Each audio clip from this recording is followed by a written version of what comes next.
As I walked into the quarterly executive meeting, my husband's face went from smug to shocked in seconds.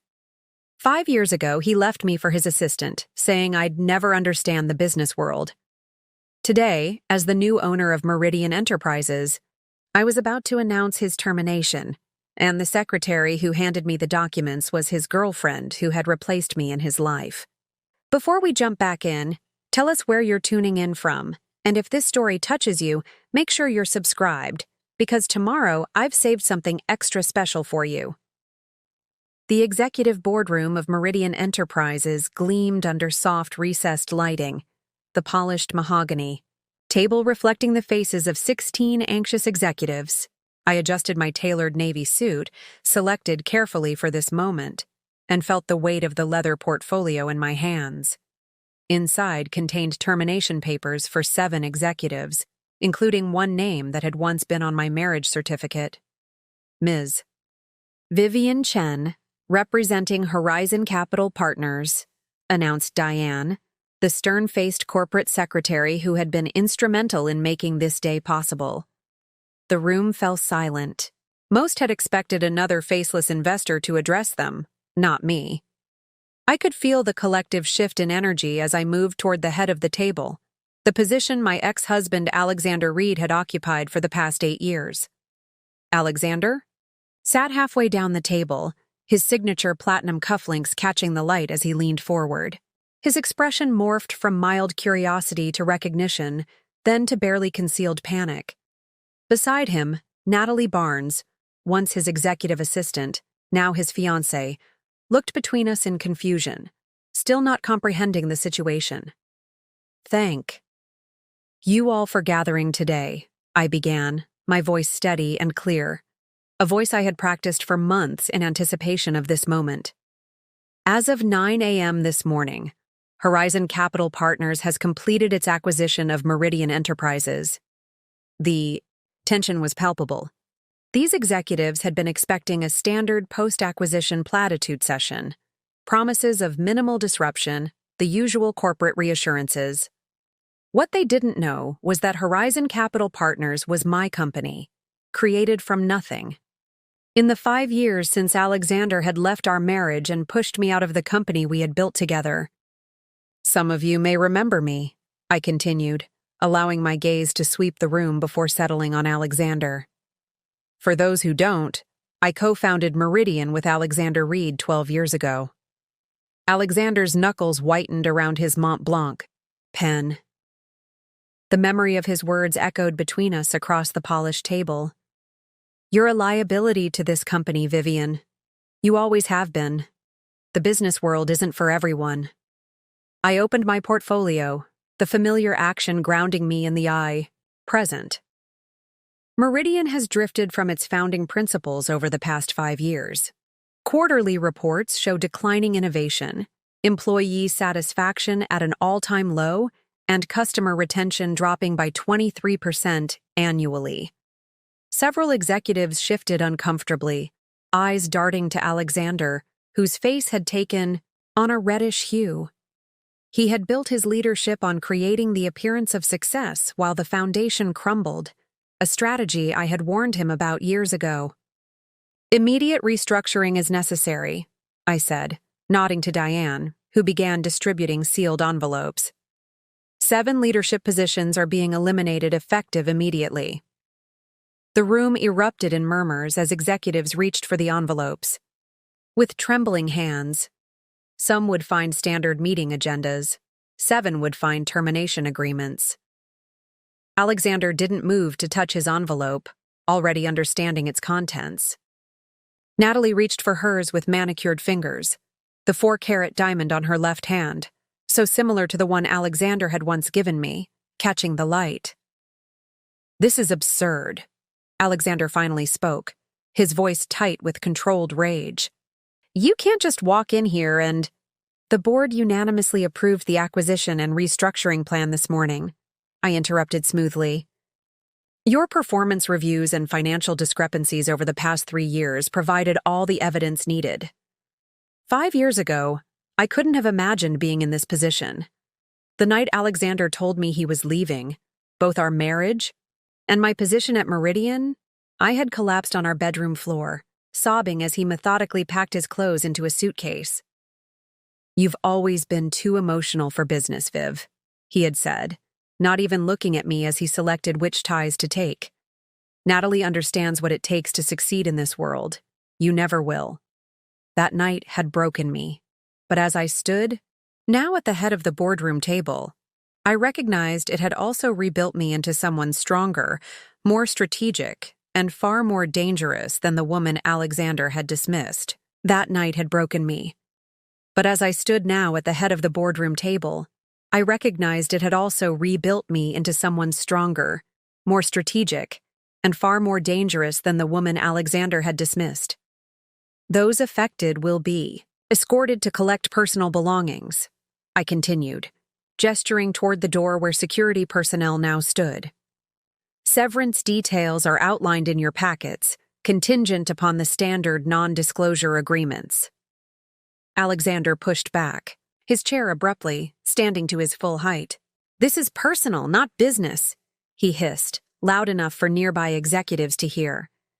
"You've orchestrated this whole thing for revenge." I met his gaze steadily, feeling nothing but a cool detachment where pain had once lived. "On the contrary, Alexander, the 14 board members who voted unanimously this morning have never met me personally. They voted based on performance data and my proposed recovery strategy." I allowed a small smile. Though I won't deny this particular aspect of the restructuring brings additional satisfaction. Natalie had finally opened her envelope, her face draining of color as she read its contents. Unlike Alexander, she hadn't been terminated, a deliberate choice on my part.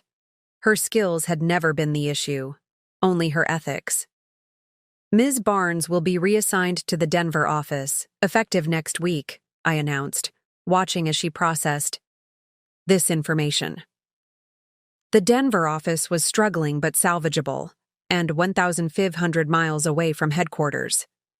The memory of discovering their affair surfaced briefly, walking into Alexander's office after hours to surprise him with dinner, only to find him with Natalie on the desk I had helped select when we founded the company.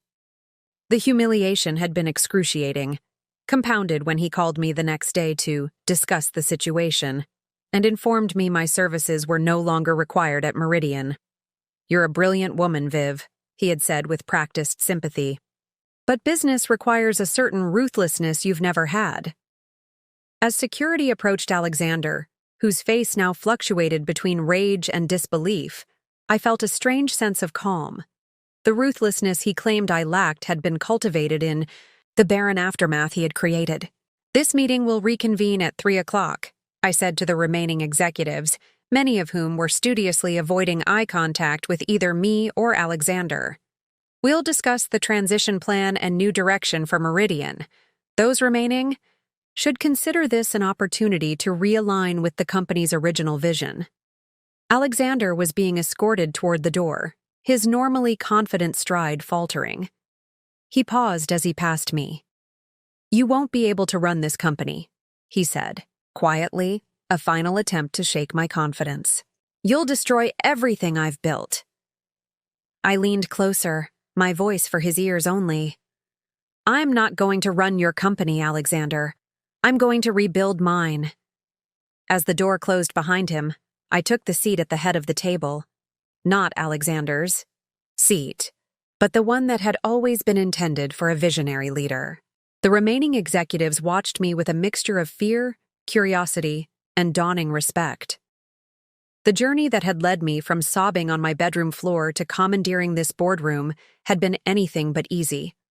After Alexander had pushed me out of Meridian, I'd found myself starting over at 40, with a broken heart and a shattered professional identity. But that morning in the boardroom was just the beginning. Alexander didn't yet know what awaited him outside. Reporters tipped off about financial irregularities at Meridian, his carefully cultivated industry reputation already unraveling as the business press caught wind of the dramatic leadership change. Preparing and narrating this story took us a lot of time, so if you are enjoying it, subscribe to our channel. It means a lot to us. Now back to the story. The Reed Chen residence sat perched on a hillside overlooking the Seattle skyline, its contemporary glass and stone facade a testament to the success of Meridian Enterprises. The house had been featured in Architectural Digest just months earlier. Tech industry power couple creates modern marvel. A glossy 12-page spread showcasing the custom features Vivian and Alexander had meticulously selected together. The night that Alexander ended their marriage, rain pelted against the floor-to-ceiling windows of their master bedroom, the Seattle skyline blurred behind sheets of water. The weather seemed determined to match Vivian's internal landscape, turbulent, obscured, drowning. "I don't understand," Vivian had repeated, watching Alexander methodically pack his belongings into a monogrammed leather suitcase, a 5th anniversary gift she had given him. "We were just discussing the Thompson acquisition yesterday. We were planning that trip to Kyoto next month." Alexander barely looked up as he folded his dress shirts with practiced precision. "I've been meaning to have this conversation for months, Viv. There's never a good time." The bedroom that had once felt like a sanctuary now seemed cavernous and cold.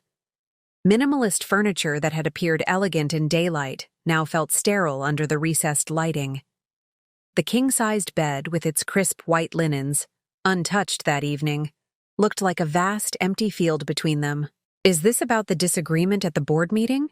Vivian asked, her mind racing to make sense of this sudden upheaval. "I know we have different approaches to the expansion, but we've always worked through strategic differences." Alexander sighed, the sound heavy with practiced patience. He finally turned to face her, his expression a careful mask of regret that didn't quite reach his eyes. "This isn't about any single disagreement, Vivian. It's about fundamental incompatibility. Both, personally and professionally." He closed the suitcase with a definitive click. "I need a partner who understands what it takes to succeed at this level. Someone who can make the tough calls without getting emotional." The carefully controlled words landed like precise incisions. This wasn't an impulsive decision. This was a planned extraction, surgical and cold. "You're talking about Natalie," Vivian said, the realization crystallizing with nauseating clarity. The lingering meetings, the changed passwords, the subtle exclusions from key discussions over the past months, all suddenly making a terrible kind of sense. Alexander didn't deny it. "Natalie understands my vision for Meridian. She supports my decisions instead of constantly challenging them." "That's my job as your co-founder and your wife," Vivian countered, her voice rising despite her efforts to maintain composure. "To challenge you when you're making decisions that could harm the company. The aggressive acquisition strategy you're pushing, it's creating unsustainable debt. You know I'm right about this." A flash of irritation crossed Alexander's face, breaking through his composed facade. "This is exactly what I'm talking about. You're too cautious, too concerned with employee satisfaction and sustainability metrics when we need to be focused on growth at all costs." He picked up his suitcase, glancing around the room one final time. "I've already spoken with the board. We've agreed it's best if you step back from day-to-day operations at Meridian." The room seemed to tilt around Vivian. "You've spoken with the board? Without me? I'm the co-founder." "With a minority stake after the last funding round, Alexander. Kurt, a decision you were against, if you recall. A decision that gave us the capital to become what we are today." He reached for the door handle. "You'll be well compensated, of course. The terms are fair." "Fair?" The word came out as barely a whisper. Alexander paused in the doorway, his silhouette framed against the hallway light. For a moment, Vivian thought. She saw a flicker of genuine regret cross his face. "You're a brilliant woman, Viv, but business requires a certain ruthlessness you've never had." Then he was gone, footsteps echoing down the hallway, leaving Vivian standing in the center of their meticulously designed bedroom, the sound of rain against glass, the only response to her unraveling world. She didn't move for hours, standing, frozen as if motion might confirm that this new reality was permanent. Outside, the Seattle skyline emerged gradually as the storm cleared, lights twinkling against the night sky. The city looked the same, impossibly unchanged, while everything inside had been destroyed. The home that had been featured in magazines now felt like an elaborate stage set. Beautiful, but hollow, designed for a life that no longer existed. Every carefully selected piece of furniture, every thoughtfully chosen artwork suddenly seemed to belong to different people, characters in a story that had unexpectedly ended.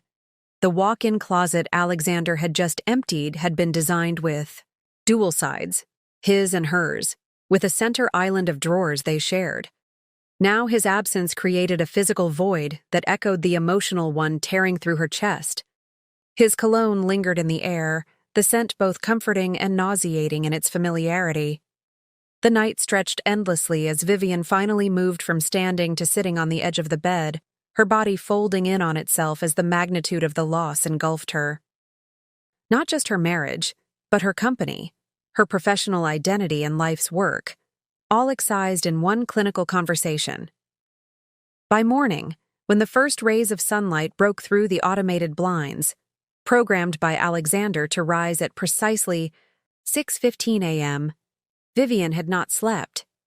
Her eyes, swollen from crying, looked out at the city spread below, a city where somewhere Alexander and Natalie were beginning their new life amid the ruins of hers. The house, designed to showcase their success, now felt like a mausoleum for her dreams. Every corner held memories of plans made, celebrations shared, a future mapped out in confident detail. The kitchen where they'd hosted dinner parties for investors. The dining room where they'd signed their first major client contract, too excited to wait until they reached the office. The terrace where they'd toasted each funding round, each milestone. Vivian moved through these spaces like a ghost, touching surfaces, remembering. The pain was physical, a constrictive pressure in her chest, a hollowness in her stomach, a persistent trembling in her hands that wouldn't subside no matter how tightly she clasped them. When her phone rang at precisely 9 a.m., Alexander's name appearing on the screen, Vivian almost didn't answer. But some remaining professional instinct, some deeply ingrained sense of responsibility to the company they'd built, compelled her to accept the call. "I'm glad you picked up," Alexander said, his voice brisk, already shifted into full business mode. "I've scheduled a meeting with HR at 11 noon to discuss your transition package. It would be best if you came to the office one last time to sign the paperwork." Vivian listened, her free hand gripping the kitchen counter so hard her knuckles whitened.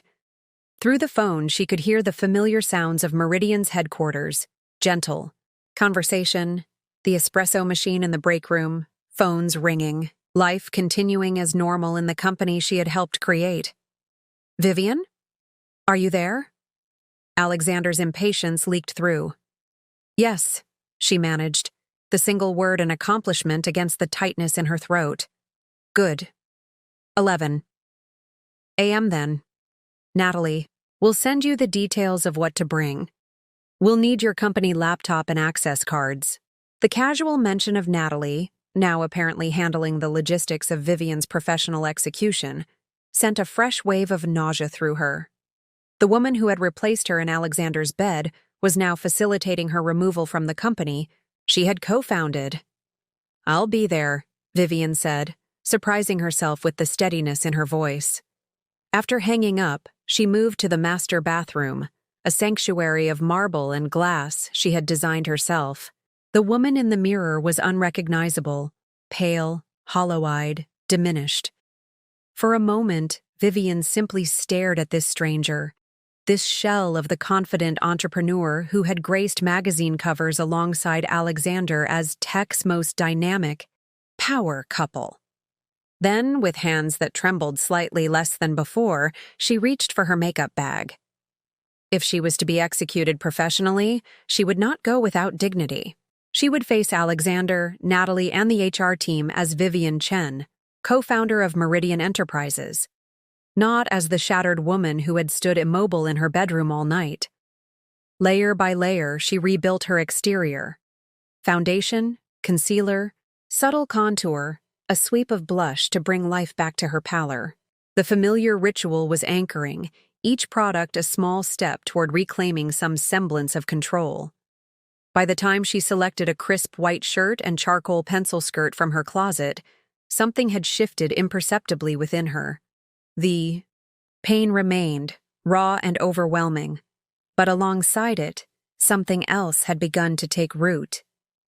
Not hope, not yet, but perhaps its prerequisite, a determination to survive this moment, and the next, and the one after that. The house, with its soaring ceilings and perfect views, had been designed to impress, to announce to the world that Vivian Chen and Alexander Reed had arrived.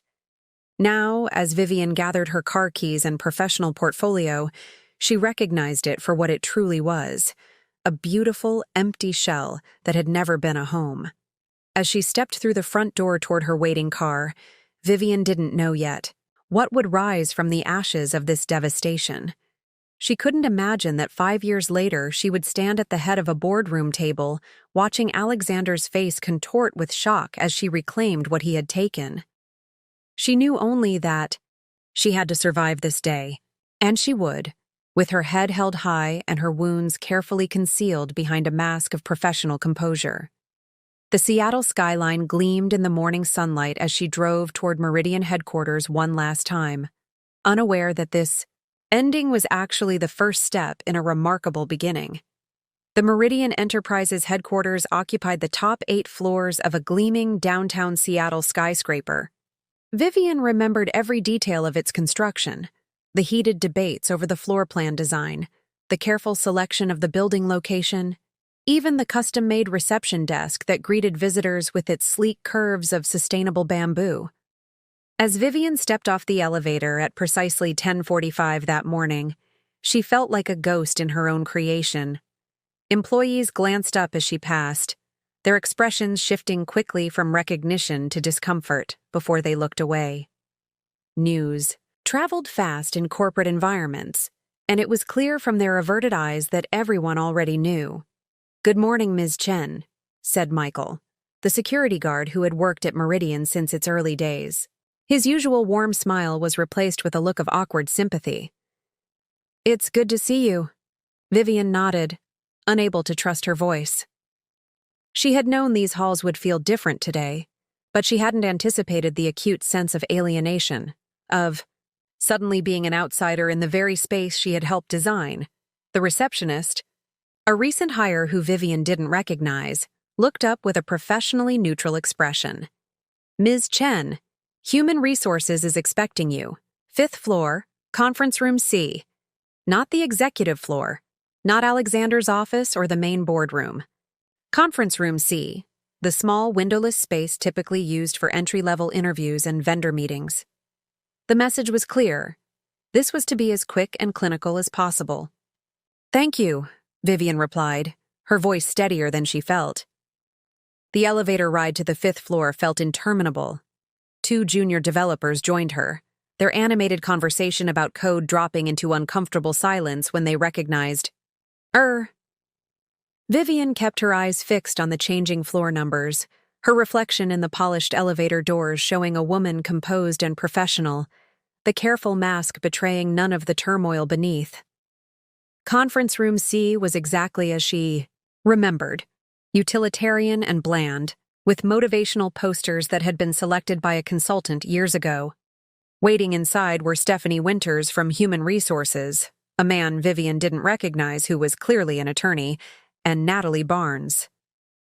Natalie sat with perfect posture in a dress Vivian recognized from the company's last holiday party. The irony wasn't lost on her. While Vivian had been home hosting executives and their spouses, Natalie had already been more than Alexander's assistant. "Vivian, thank you for coming in," Stephanie began, her professional tone barely concealing her discomfort. "This is Marcus Bennett from Legal." Vivian took the seat across from them, placing her portfolio carefully on the table. "Where's Alexander?" Mr. Reed thought it would be best if he wasn't present for this discussion. Natalie answered smoothly. He wanted to ensure the transition was handled with appropriate sensitivity. The audacity of his absence, of sending his mistress instead, struck Vivian with such force that she nearly laughed. This, then, was the final indignity, being processed out of her own company by the woman who had replaced her, while Alexander couldn't even face her. "I see," Vivian said, the two simple words containing volumes. Marcus Bennett cleared his throat, sliding a thick document across the table. "We've prepared a comprehensive severance package that I believe you'll find quite generous." Vivian didn't reach for it immediately. "Before we begin, I'd like to understand exactly what the board has been told about my departure." Stephanie and Marcus exchanged glances. Natalie's expression remained perfectly controlled. "The official communication states that you're stepping back to pursue other interests," Stephanie offered. "Alexander was quite insistent that your contribution to Meridian be acknowledged appropriately." "How thoughtful of him," Vivian said, unable to keep the edge from her voice. She finally reached for the document, opening it to scan the first page. The language was dense with legal terminology, but the essence was clear. In exchange for her shares being bought at a predetermined rate and a substantial severance package, she would relinquish all claims to Meridian Enterprises and sign a comprehensive non-compete agreement. The non-compete covers all technology and software development in our market for a period of 3 years, Marcus explained, pointing to the relevant section. 3 years. Alexander wasn't just removing her from Meridian. He was effectively barring her from working in her field for 3 years. The calculated ruthlessness of it took her breath away. "And if I don't sign?" Vivian asked, though she already knew the answer. Marcus's expression tightened slightly. Mr. Reed hoped it wouldn't come to that. "But should you choose not to accept these terms, the company is prepared to proceed with a performance-based termination." "Performance-based?" Vivian repeated, the words tasting bitter. Natalie leaned forward slightly. "There's documentation of several instances where your cautious approach caused Meridian to miss key market opportunities. The board has reviewed these cases and supports the assessment." Of course they had. Alexander had been systematically building his case, likely for months. The disagreements that she had thought were normal strategic debates between co-founders had been carefully documented and presented as failures on her part. Vivian looked at Natalie directly for the first time, taking in the woman who had been her husband's executive assistant for the past 2 years. She was younger, certainly, but it wasn't just youth that Alexander had chosen. It was compliance. Where Vivian challenged, Natalie supported. Where Vivian urged caution, Natalie encouraged risk. She was everything Vivian wasn't, and at this moment, that included being on the winning side of this corporate coup. "I'd like a moment to review the documents in private," Vivian said, her voice remarkably steady. "Of course," Stephanie replied, looking relieved at the prospect of a brief escape from the tension. "We'll be just outside when you're ready." As the door closed behind them, Vivian finally allowed her carefully maintained expression to crumble. The conference room that had felt small before now seemed to be closing in around her. She had helped build Meridian from an idea to a company valued at over $300 million, and now she was being erased. Efficiently, legally, completely. She flipped through the agreement, skimming the sections detailing what she would receive and what she would give up. The financial terms were indeed generous, as Marcus had said. Alexander was buying her silence and her absence at a premium price. A knock at the door startled her. Instead of Stephanie or the others, it was Lisa Kwan, Meridian's VP of Product Development, and one of the few executives Vivian had personally hired years ago. "I heard you were here," Lisa said, closing the door quickly behind her. "I don't have much time." "They've got me in the box signing my execution papers," Vivian said, attempting a smile that didn't reach her eyes. Lisa didn't return it. "Listen, to me, don't sign anything yet. Alexander's been planning this for months, He's been systematically discrediting your contributions in board meetings, revising project histories to minimize your role. I suspected as much, Vivian replied, a cold clarity beginning to replace the emotional fog she'd been in since last night. It's worse than you think, Lisa continued, her voice barely above a whisper. He's moving Meridian in a completely new direction, massive leveraging for rapid acquisition of competitors. The conservative approach you've advocated? He's doing the exact opposite. He's gambling everything on aggressive expansion. Vivian felt a flicker of vindication. She'd been warning about the dangers of over-leveraging for months, concerns Alexander had dismissed as overly cautious. Why are you telling me this? Vivian asked. Lisa glanced nervously at the door. Because it's wrong, what he's doing. Not just to you personally, but to the company. And because, she hesitated, because I'm leaving too. I gave my notice this morning. Several of us are. The realization that she wasn't alone in her concerns about Alexander's leadership provided an unexpected spark of strength. If others could see it too, if Lisa, one of their most valuable executives, was walking away, perhaps Vivian's judgment hadn't been as clouded by emotion as Alexander had claimed. Thank you, Vivian said, reaching out to squeeze Lisa's hand. This means more than you know. Just be careful, Lisa warned, moving toward the door. Alexander's not the man we thought he was. And Natalie, she shook her head. She's ambitious, very ambitious. As Lisa slipped out, Vivian returned her attention to the agreement before her. The parameters of her challenge were now crystal clear. Alexander had orchestrated not just the end of their marriage, but the systematic dismantling of her professional reputation. He had rewritten their shared history to position himself as the visionary and Vivian as the liability. And he had selected in Natalie someone who would reinforce rather than challenge his worst instincts. The pain of betrayal remained, a physical ache beneath her ribs, but alongside it, something else was taking shape. A cold, clear determination. Alexander believed he had won. He believed she would sign these papers, take the money, and disappear into obscurity while he drove their company toward his vision of success. What he didn't understand, what he had always underestimated, was exactly what Vivian was capable of when pushed to her limits. When Stephanie, Marcus, and Natalie returned to the conference room, they found Vivian sitting calmly, the agreement closed before her. Have you had sufficient time to review the terms? Marcus asked, retaking his seat. Yes, Vivian replied. And I have a counter-proposal. The surprise on their faces would have been amusing under different circumstances. A counter-proposal isn't really the purpose of this meeting, Natalie began, her tone condescending. Nevertheless, I have one, Vivian continued, her voice gaining strength with each word. I'll sign the agreement as written, with one modification to the non-compete clause. Marcus frowned. The non-compete is a standard. I want it reduced. To 1 year instead of 3, Vivian interrupted. 1 year, and I walk away quietly. Mr. Reed was very specific about the 3-year term, Natalie said, her expression hardening. Vivian looked directly at her, seeing for the first time not just her replacement but her opponent.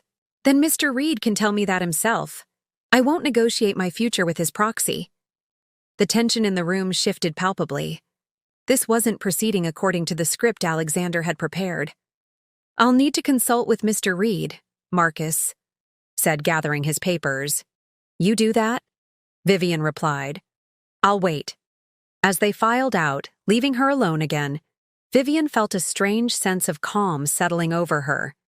This small act of resistance, this refusal to simply comply with Alexander's terms, was the first step toward reclaiming her agency.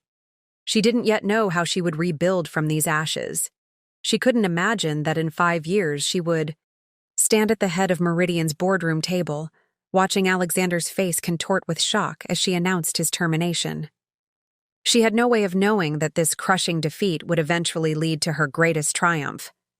But in this moment, in this sterile conference room where Alexander had intended to finalize her corporate execution, Vivian Chen made a silent promise to herself.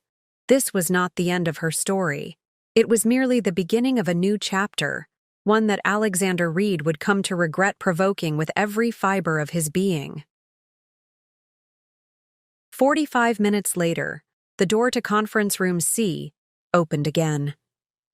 Alexander Reed entered alone, his presence immediately filling the small space with a tension that hadn't existed before. He wore the gray Tom Ford suit Vivian had given him for his last birthday, the irony of which wasn't lost on her. "I understand we have a problem with the terms," he said without preamble, taking the seat across from her. Gone was any pretense of the man she had married. This was Alexander Reed, CEO of Meridian Enterprises, handling a business complication. "Not a problem," Vivian replied calmly. "A counteroffer." Alexander studied her, perhaps surprised by her composure. He had likely expected tears, emotional pleas, the overreaction he had always accused her of during their disagreements. "The 3-year non-compete is non-negotiable," he said finally. "The board is adamant about protecting Meridian's interests." "The board," Vivian repeated. "Or you, Alexander?" Something flickered across his face, irritation, perhaps, at being challenged. "In this case, our interests align perfectly. You know too much about our strategy, our clients, our intellectual property. 3 years gives us adequate protection. It also ensures I can't work in my field until I'm practically obsolete in the tech world," Vivian observed.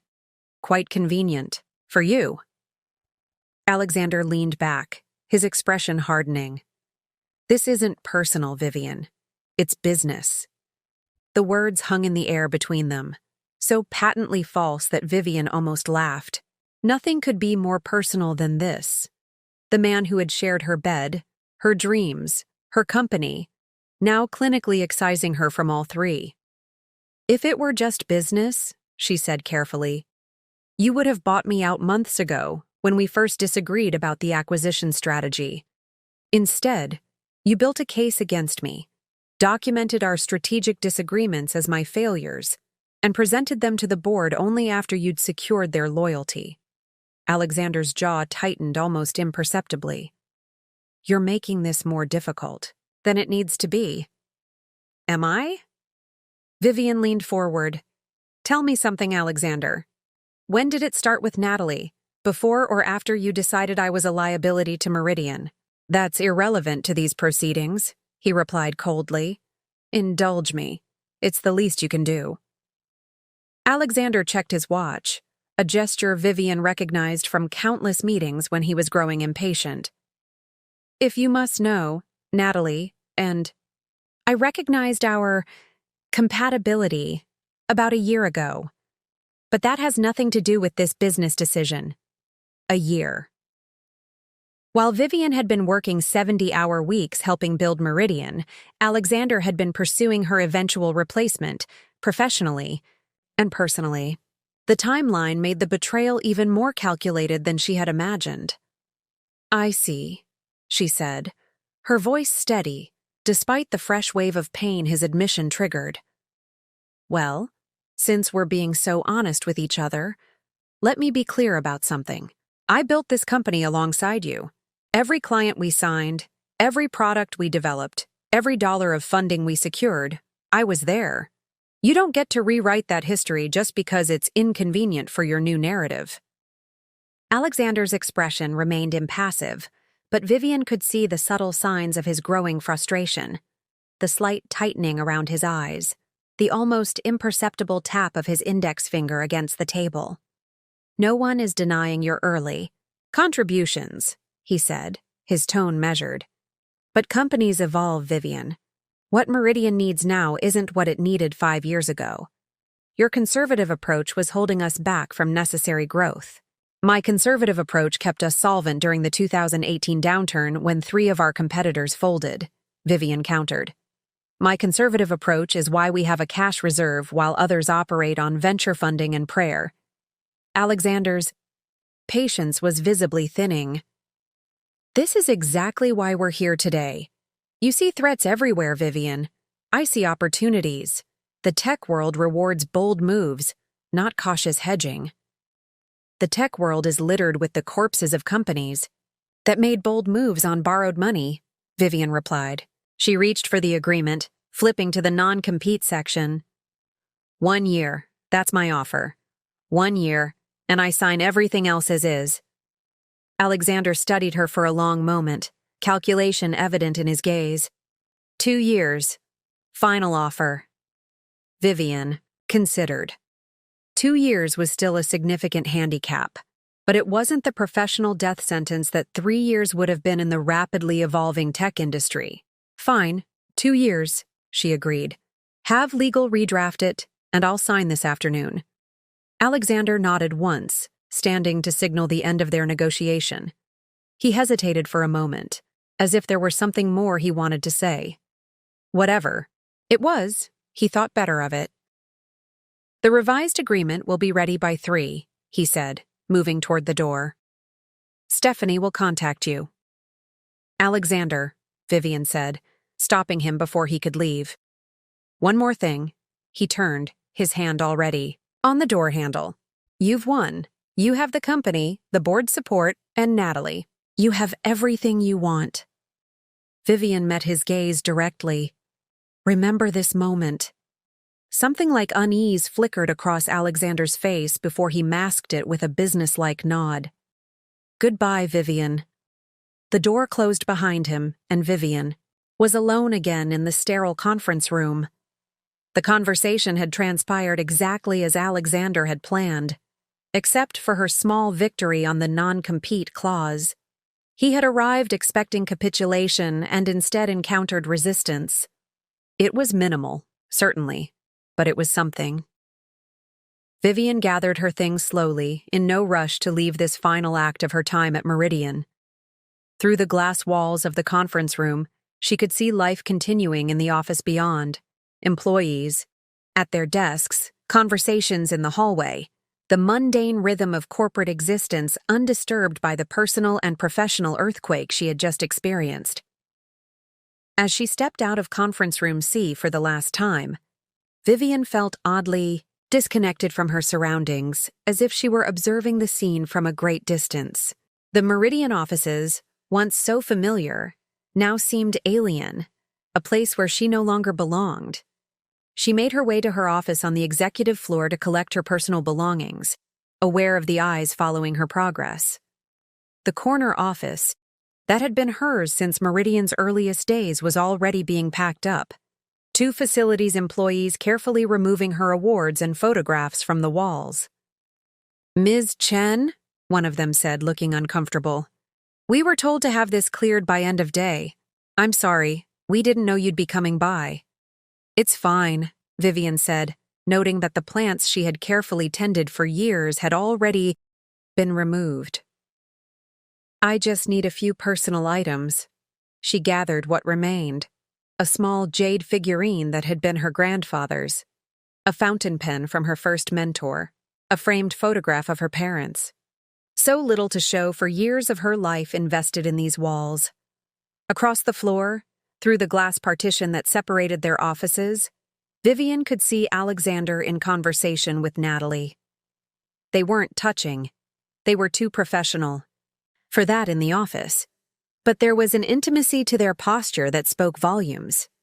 They were already planning, already moving forward into the future they had constructed on the ruins of her past. As Vivian placed her office key and security badge on the desk, her final surrender of the company she had helped build, something shifted within her. The pain was still there, a physical presence beneath her ribs, but it had transformed into something harder, more defined.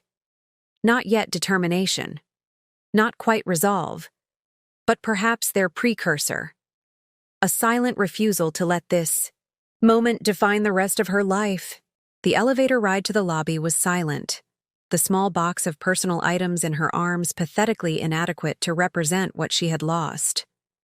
In the reflective doors, Vivian caught a glimpse of herself, still composed, still dignified, still standing despite everything that had been taken from her. Outside, Seattle's notoriously fickle weather had shifted. The morning's clear skies replaced by gathering storm clouds that matched her internal landscape. As Vivian placed her box in the passenger seat of her car, the first heavy drops of rain began to fall, quickly becoming a downpour that obscured the Meridian building behind sheets of water.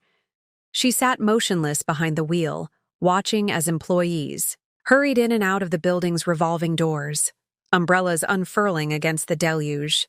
Somewhere in that building, Alexander and Natalie were continuing their day, perhaps already discussing who would take over Vivian's responsibilities, how they would distribute her projects. The thought should have devastated her anew, but instead, something unexpected happened. As rain pounded against the car roof, creating a cocoon of white noise around her, Vivian felt a moment of perfect clarity break through the emotional chaos of the past 24 hours. Alexander had taken her marriage. He had taken her company. He had taken her professional reputation.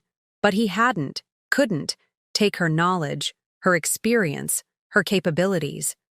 Those remained firmly, irrevocably hers. The realization wasn't comfort exactly. The wounds were too fresh, too deep for anything approaching solace. But it was a foothold, a small, solid place to stand in the midst of the destruction. Vivian started the car, the familiar hum of the engine grounding her in the present moment. She had nowhere particular to go. The house she had shared with, Alexander, no longer felt like home, and her office was no longer hers. She was, for perhaps the first time in her adult life, completely untethered. The sensation was terrifying. It was also, she realized with surprise, oddly freeing.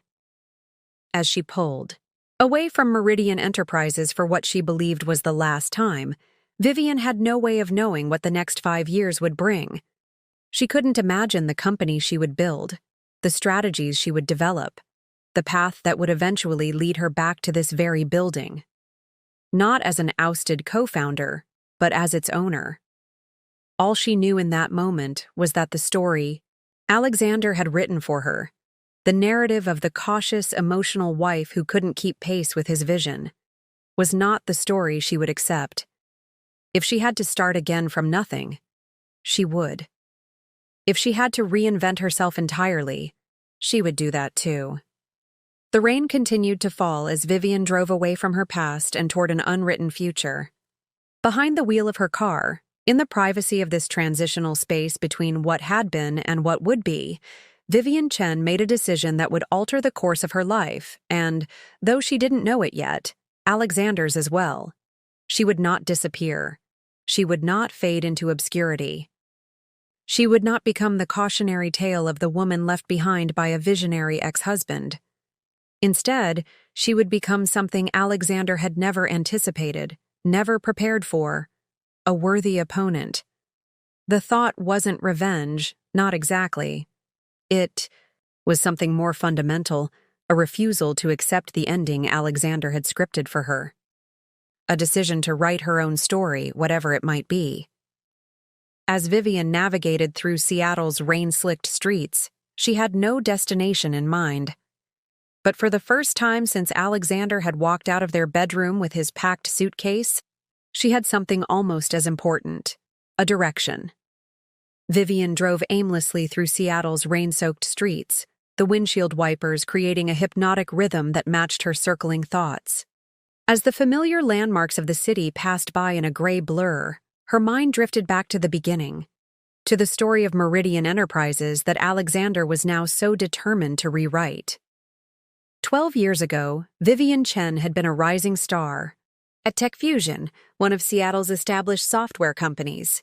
With a double master's in computer science and business administration, she had climbed the corporate ladder with remarkable speed, becoming the youngest project manager in the company's history by 28. It was at TechFusion that she first met Alexander Reed, a charismatic sales executive whose ability to charm clients was unmatched in the industry. Where Vivian excelled at product development and strategic planning, Alexander shined in presentation and persuasion. Their skills were complementary, their ambitions aligned. Their first collaboration had been on Project Aurora, a customer management system that Tech Fusion had been struggling to sell to enterprise clients. Vivian had redesigned the product's architecture to address critical performance issues, while Alexander had reframed the marketing strategy to emphasize its unique benefits. "We're unstoppable together," Alexander had said after they secured their third major client in as many months. "You build it better than anyone, and I sell it better than anyone.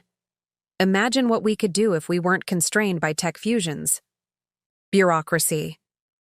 The idea of starting their own company had germinated during late nights at the office, fueled by ambition and the growing recognition of their combined potential. By day, they continued their ascent at Tech Fusion. By night, they sketched out business plans and product ideas for what would eventually become Meridian Enterprises. Their personal relationship had developed alongside their professional one. Cautiously at first, both aware of the potential complications, then with the same intensity that characterized their work. 6 months after Project Aurora's success, they were not just colleagues but partners in every sense. "We're building something that will last," Alexander had told her the night he proposed, 9 months into their relationship. "A legacy that combines the best of both of us." Vivian had believed him completely. She had seen in Alexander not just a brilliant salesman, but a visionary who could articulate the future she helped create. Together, they seemed poised to conquer the tech world on their own terms. The early days of Meridian had been exhilarating and terrifying in equal measure. They had rented a small office space in a less desirable part of Seattle, investing their savings and a modest amount from friends and family.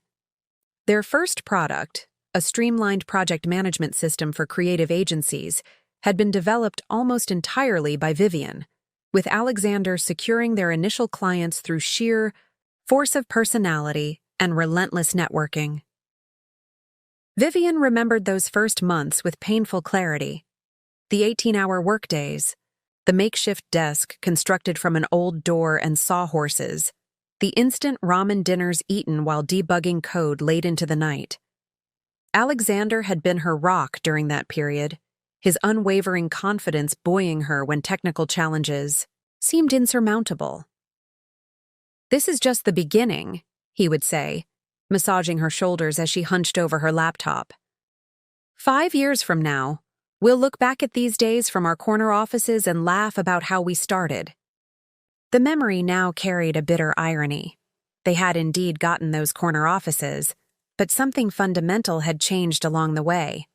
Something Vivian had been too busy building the company to fully recognize until it was too late. Meridian's first major breakthrough had come 2 years into their venture. Their project management software had caught the attention of a prominent venture capital firm after winning an Industry Innovation Award. The ensuing funding round had propelled them from struggling startup to emerging player in the Seattle tech scene. It was during this period of rapid growth that Vivian and Alexander had married. A small ceremony on a rented yacht in Puget Sound, attended by their growing team and key investors. The Seattle Times had featured them in a business profile titled "Power Couple Reshaping the Tech Landscape," accompanied by a photograph of them standing arm in arm against the Seattle skyline. "We complement each other perfectly," Alexander had told the interviewer. "Vivian is the brilliant mind behind our products, and I make sure the world knows about them. It's a partnership in the truest sense." Vivian stopped at a red light, the memory of those words bringing a fresh wave of pain. The partnership that Alexander had once celebrated had become, in his mind, a liability to be severed when it no longer served his ambitions. As Meridian continued to grow, their responsibilities had naturally divided along the lines of their strengths. Vivian overseeing product development and operations, Alexander handling sales, marketing, and investor relations. This division had seemed logical at the time, but looking back, Vivian could see how it had gradually created separate spheres of influence within the company. Alexander had become the public face of Meridian, the charismatic visionary who captivated investors and industry analysts. Vivian, meanwhile, had focused on building and maintaining the infrastructure that supported his promises, ensuring that the products delivered what Alexander claimed they could do. The first significant crack in their unified front had appeared during the Series B funding round, 4 years into Meridian's existence. Alexander had pushed for aggressive expansion into international markets, while Vivian had advocated for consolidating their position in North America first. "We need to strike while our valuation is high," Alexander had argued during a tense discussion in their home office. "The window of opportunity won't stay open forever." "Expanding too quickly could dilute our quality," Vivian had countered. "Our reputation is built on excellent products and service. If we compromise that for rapid growth, we risk everything we've built." The debate had escalated into their first truly serious argument as both business partners and spouses. In the end, they had reached a compromise, a measured expansion into European markets while maintaining their focus on product excellence. At the time, Vivian had viewed the resolution as evidence of their partnership's strength. Now she wondered if Alexander had seen it differently, as the first instance of her standing in the way of his grander vision. The subsequent years had brought increasing success and recognition for Meridian. Their client list expanded to include Fortune 500 companies, their product suite grew more sophisticated, their headquarters moved to the downtown skyscraper that Vivian had just left for the last time. With success had come new pressures and greater divergence in their management styles. Alexander pushed continually for faster development cycles, more aggressive marketing claims, and rapid expansion into adjacent markets. Vivian maintained her focus on sustainable growth, employee retention, and product integrity. These philosophical differences had manifested in increasingly frequent disagreements during executive meetings, disagreements that Vivian now realized Alexander had been documenting and framing as her resistance to innovation rather than legitimate strategic concerns. The watershed moment had come approximately a year ago, around the same time that Alexander had apparently begun his relationship with Natalie. Meridian had been approached by their largest competitor, Vertex Solutions, with a potential merger offer. Alexander had been enthusiastic about the possibility, seeing it as a fast track to becoming the undisputed industry leader. Vivian had been more cautious, concerned about the competitor's debt load and questionable accounting practices. She had conducted a thorough analysis of Vertex's financials and discovered several red flags that suggested the company was overvalued and potentially hiding significant liabilities. This merger would be a mistake, she had told the executive team, presenting her findings in a detailed report. Vertex is using creative accounting to mask serious cash flow problems. If we merge with them, we inherit those problems and put everything we've built at risk. Alexander had been visibly frustrated by her opposition, especially in front of the executive team. "This is exactly why we're falling behind more innovative companies," he had said dismissively. "Analysis paralysis. Sometimes you have to take bold action based on vision, not just spreadsheets." The merger discussions had ultimately been tabled, a decision that Alexander had clearly resented. Looking back, Vivian could now see that this had likely been the moment when he had decided she needed to be removed from Meridian's leadership. It was also around this time that Natalie Barnes had been promoted from the general administrative pool to become Alexander's dedicated executive assistant, a decision Vivian had supported, impressed by the young woman's efficiency and apparent dedication to the company. The rain had eased to a gentle drizzle as Vivian found herself driving along the waterfront. To her right, the steel-gray waters of Puget Sound stretched toward the horizon. To her left, the city that had been the backdrop for her rise, fall, and, though she didn't know it yet, her eventual resurrection. 12 years of history with Alexander and Meridian played through her mind like a film being rewound and replayed with new context. Moments she had interpreted as standard business disagreements now appeared as deliberate stepping stones in Alexander's path to consolidate control. Decisions she had viewed as compromises were revealed as tactical retreats on his part, biding time until he could move forward unimpeded. The painful clarity of hindsight showed her not just Alexander's calculated dismantling of their partnership, but also her own blind spots, her assumption that their shared history and success would ultimately outweigh their strategic differences, her belief that their marriage vows would prevent him from seeing her as an obstacle to be removed rather than a partner to be valued.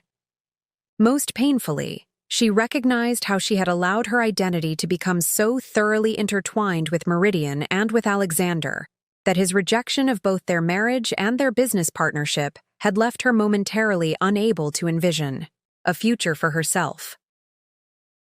As Vivian pulled into a parking space overlooking the water, she turned off the engine and sat in silence, watching ferries glide across the Sound against the backdrop of distant islands partially obscured by mist.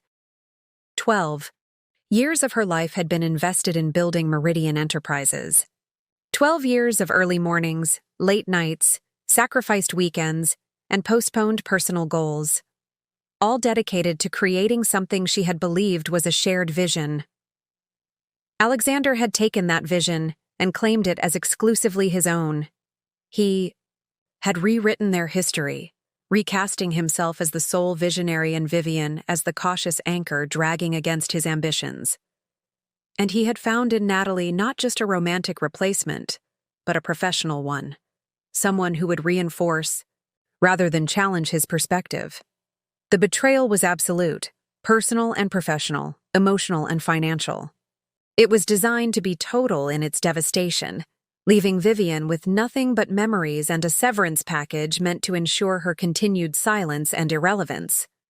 What Alexander hadn't counted on, what he had fundamentally misunderstood, despite their years together, was that Vivian Chen was not defined solely by her relationship to him or to Meridian Enterprises. The skills, intelligence, and determination that had helped build a successful company from nothing remained intact, regardless of what had been taken from her. As the last of the rain clouds parted, allowing weak sunlight to glimmer across the water's surface, Vivian made a decision.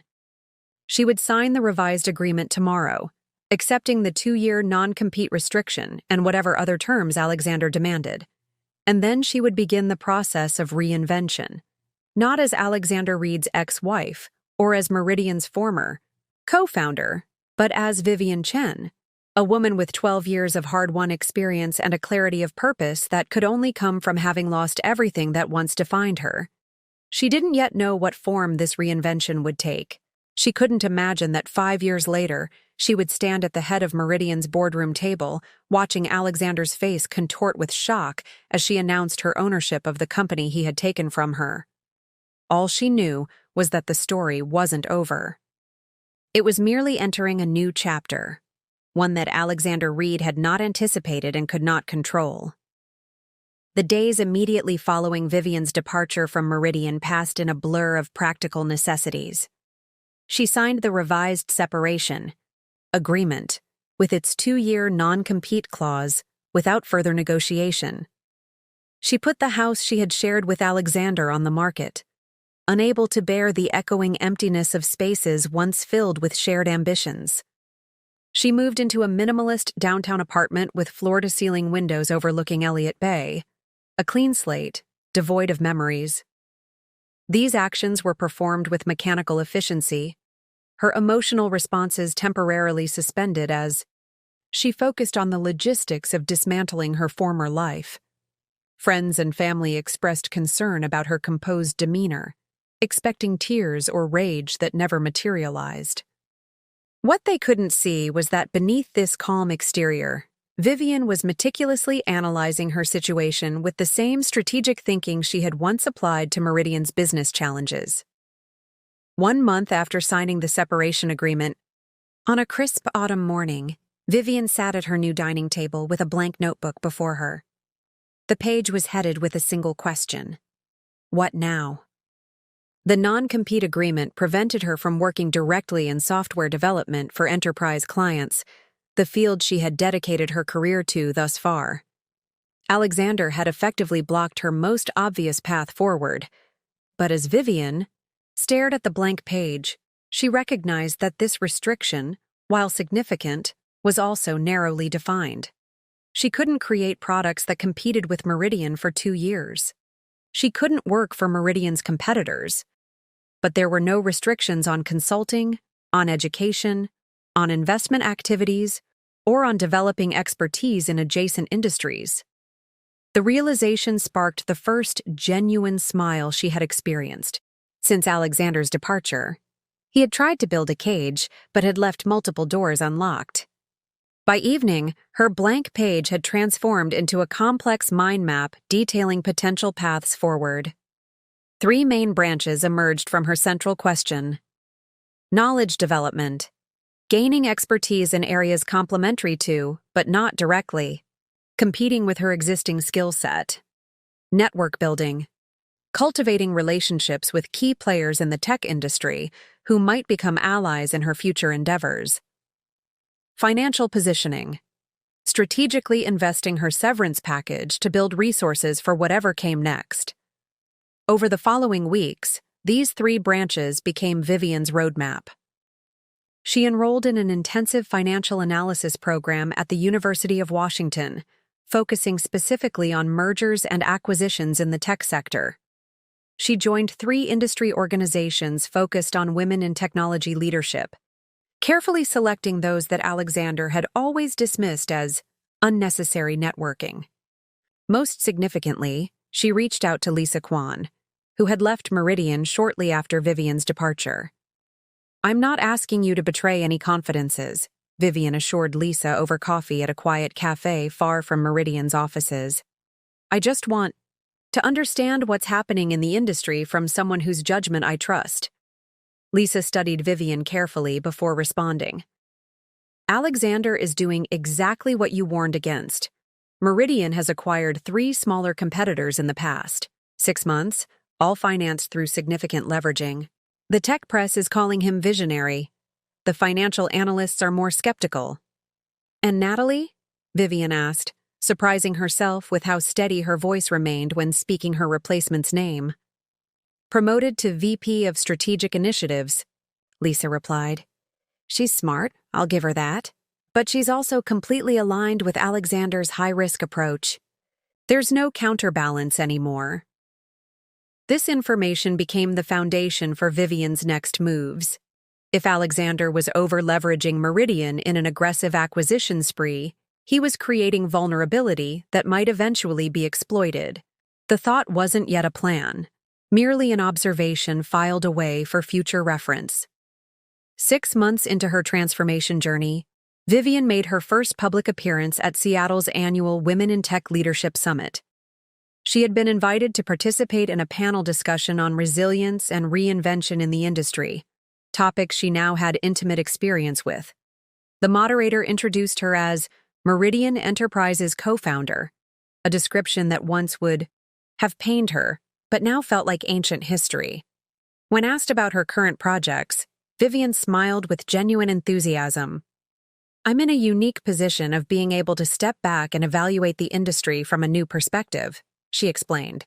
"After years of focusing exclusively on product development and operations, I'm now exploring the financial and strategic forces shaping technology's future. It's been illuminating." The response was measured, revealing nothing of her longer-term intentions while establishing her as someone evolving rather than diminished by recent changes. After the panel, Vivian found herself surrounded by women eager to connect. CEOs of smaller tech companies, venture capitalists specializing in women-led startups, financial analysts focused on the technology sector. One conversation proved particularly significant. Eleanor Blackwell, founding partner at Blackwell Venture Partners, handed Vivian her card with a directness that cut through the usual networking pleasantries. "When you decide what you're building next, call me," Eleanor said. "I've followed Your work for years. Alexander Reed may be the face people recognize, but industry insiders know who really built Meridian's backbone. Vivian accepted the card, tucking it carefully into her portfolio. I'm under a non-compete for another 18 months. Eleanor's smile was knowing. Non-competes restrict what you can build, not what you can learn, who you can meet, or how you can prepare. Time spent in strategic preparation is never wasted. That conversation marked a turning point in Vivian's journey. Until then, she had been focused primarily on recovery and rebuilding her individual skills. Eleanor's interest sparked something more ambitious. The first glimmer of a plan that extended beyond personal reinvention to something that might eventually intersect with Meridian's future. Over the next year, Vivian methodically expanded her knowledge and network. She completed 3 specialized financial courses focused on corporate valuation, leveraged buyouts, and distressed asset acquisition. She consulted for venture capital firms evaluating potential investments in the tech sector, providing technical expertise that helped them avoid costly missteps. Most importantly, she began tracking Meridian's activities with careful attention to patterns that others might miss. Each press release announcing a new acquisition was followed by Vivian's detailed analysis of the purchased company's technology, client base, and financial health. She built comprehensive models projecting Meridian's likely debt structure and cash flow requirements. She noted which executives remained from her era and which had been replaced by Alexander's loyalists. This wasn't obsession or vengeance. It was strategic intelligence gathering, performed with the detached precision that had always characterized Vivian's approach to business challenges. 18 months after leaving Meridian, Vivian registered a new entity, Horizon Capital Partners. The name was a subtle nod to her past, the horizon line visible from the Meridian offices she had helped design, but pointed firmly toward the future. Horizon's mission statement was carefully crafted, identifying undervalued assets and unrealized potential in the technology sector. Vague enough to cover multiple activities, specific enough to attract the right partners. With her severance package as initial capital and Eleanor Blackwell's firm as a significant investor, Vivian began assembling a team of financial and technical experts who shared her vision. We're not building products, she explained to her small but growing team during their first strategy session. We're building capability, the ability to recognize opportunity when it appears and move decisively, when timing is right. What Vivian didn't share, even with her closest advisors, was the specific opportunity she had begun to see taking shape on the horizon. Meridian's aggressive expansion under Alexander's leadership was showing early signs of strain. 2 consecutive quarters had seen them just barely meeting earnings expectations. Industry analysts had started questioning the sustainability of their acquisition strategy. The company's debt-to-equity ratio had reached levels that would make refinancing challenging in anything less than ideal market conditions. These weren't yet critical problems. Meridian remained profitable and growing, but they were hairline. Cracks in the foundation that only someone intimately familiar with the company's true structure would recognize as potentially serious. 22 months after signing the separation agreement, with the non-compete restriction just weeks from expiring, Vivian received an unexpected call from James Patterson, one of Meridian's original board members, and the only one who had occasionally sided with her strategic perspective during her final year at the company. "This is probably crossing a line," James began without preamble. "But I think you should know that Vertex Solutions is making another approach to acquire Meridian." Vivian's pulse quickened. Vertex, the same competitor whose merger Alexander had pushed for and Vivian had opposed due to their questionable financials. "That's interesting timing," she replied carefully. "May I ask why you're telling me this?" James was silent for a moment before answering. "Because you were right about them 2 years ago. Their financials are even more concerning now, but Alexander is championing the deal as Meridian's path to market dominance. The board is divided." After ending the call, Vivian stood at her apartment window, looking out at the Seattle skyline, where Meridian's headquarters was clearly visible among the downtown towers. The information James had shared wasn't just industry gossip. It was a potential inflection point that aligned perfectly with the capabilities she had spent nearly 2 years developing. If Alexander pushed through a merger with Vertex despite their fundamental weaknesses, he would be creating a dangerously over-leveraged entity. If market conditions shifted even slightly in an unfavorable direction, the combined company would face serious liquidity challenges. Those challenges would create vulnerability, and vulnerability created opportunity for those prepared to act. Vivian reached for her phone, scrolling to Eleanor Blackwell's contact. "Eleanor? It's time to discuss Phase 2. Are you available for dinner tonight?" As she ended the call, Vivian felt a calm certainty settle over her. The past 22 months had transformed her from Meridian's discarded co-founder into the head of a specialized investment firm with growing resources and strategic connections throughout the industry. She had rebuilt herself professionally while developing expertise specifically designed to recognize and capitalize on exactly the situation that now appeared to be developing at Meridian. Alexander had removed her from the company they had built together, believing he was eliminating an obstacle to his ambitions. In doing so, he had inadvertently created something much more dangerous: a highly motivated observer with intimate knowledge of Meridian's inner workings and no loyalty to his leadership. The non-compete agreement that was meant to sideline Vivian had instead given her the gift of time. Time to study, to plan, to build new alliances, and to position herself precisely where she needed to be when opportunity emerged. As Vivian prepared for her dinner with Eleanor, selecting a sharp black suit that symbolized this new chapter, she reflected on how completely her journey had transformed her. The devastated woman who had sat paralyzed in her car outside Meridian headquarters nearly 2 years ago had evolved into someone new, someone with clearer vision, colder calculation, and absolute confidence in her ability to recognize and seize the right moment when it came. That moment she now believed was rapidly approaching, and when it arrived, Alexander Reed would discover just how thoroughly he had underestimated the woman he had discarded. Exactly 2 years and 1 day after signing the separation agreement with Meridian, Vivian Chen sat in the pristine conference room of Horizon Capital Partners, surrounded by her carefully assembled team of financial analysts, industry experts, and legal advisors. The wall-to-wall windows offered a panoramic view of Seattle's skyline, with Meridian's headquarters clearly visible in the distance, a visual reminder of their target.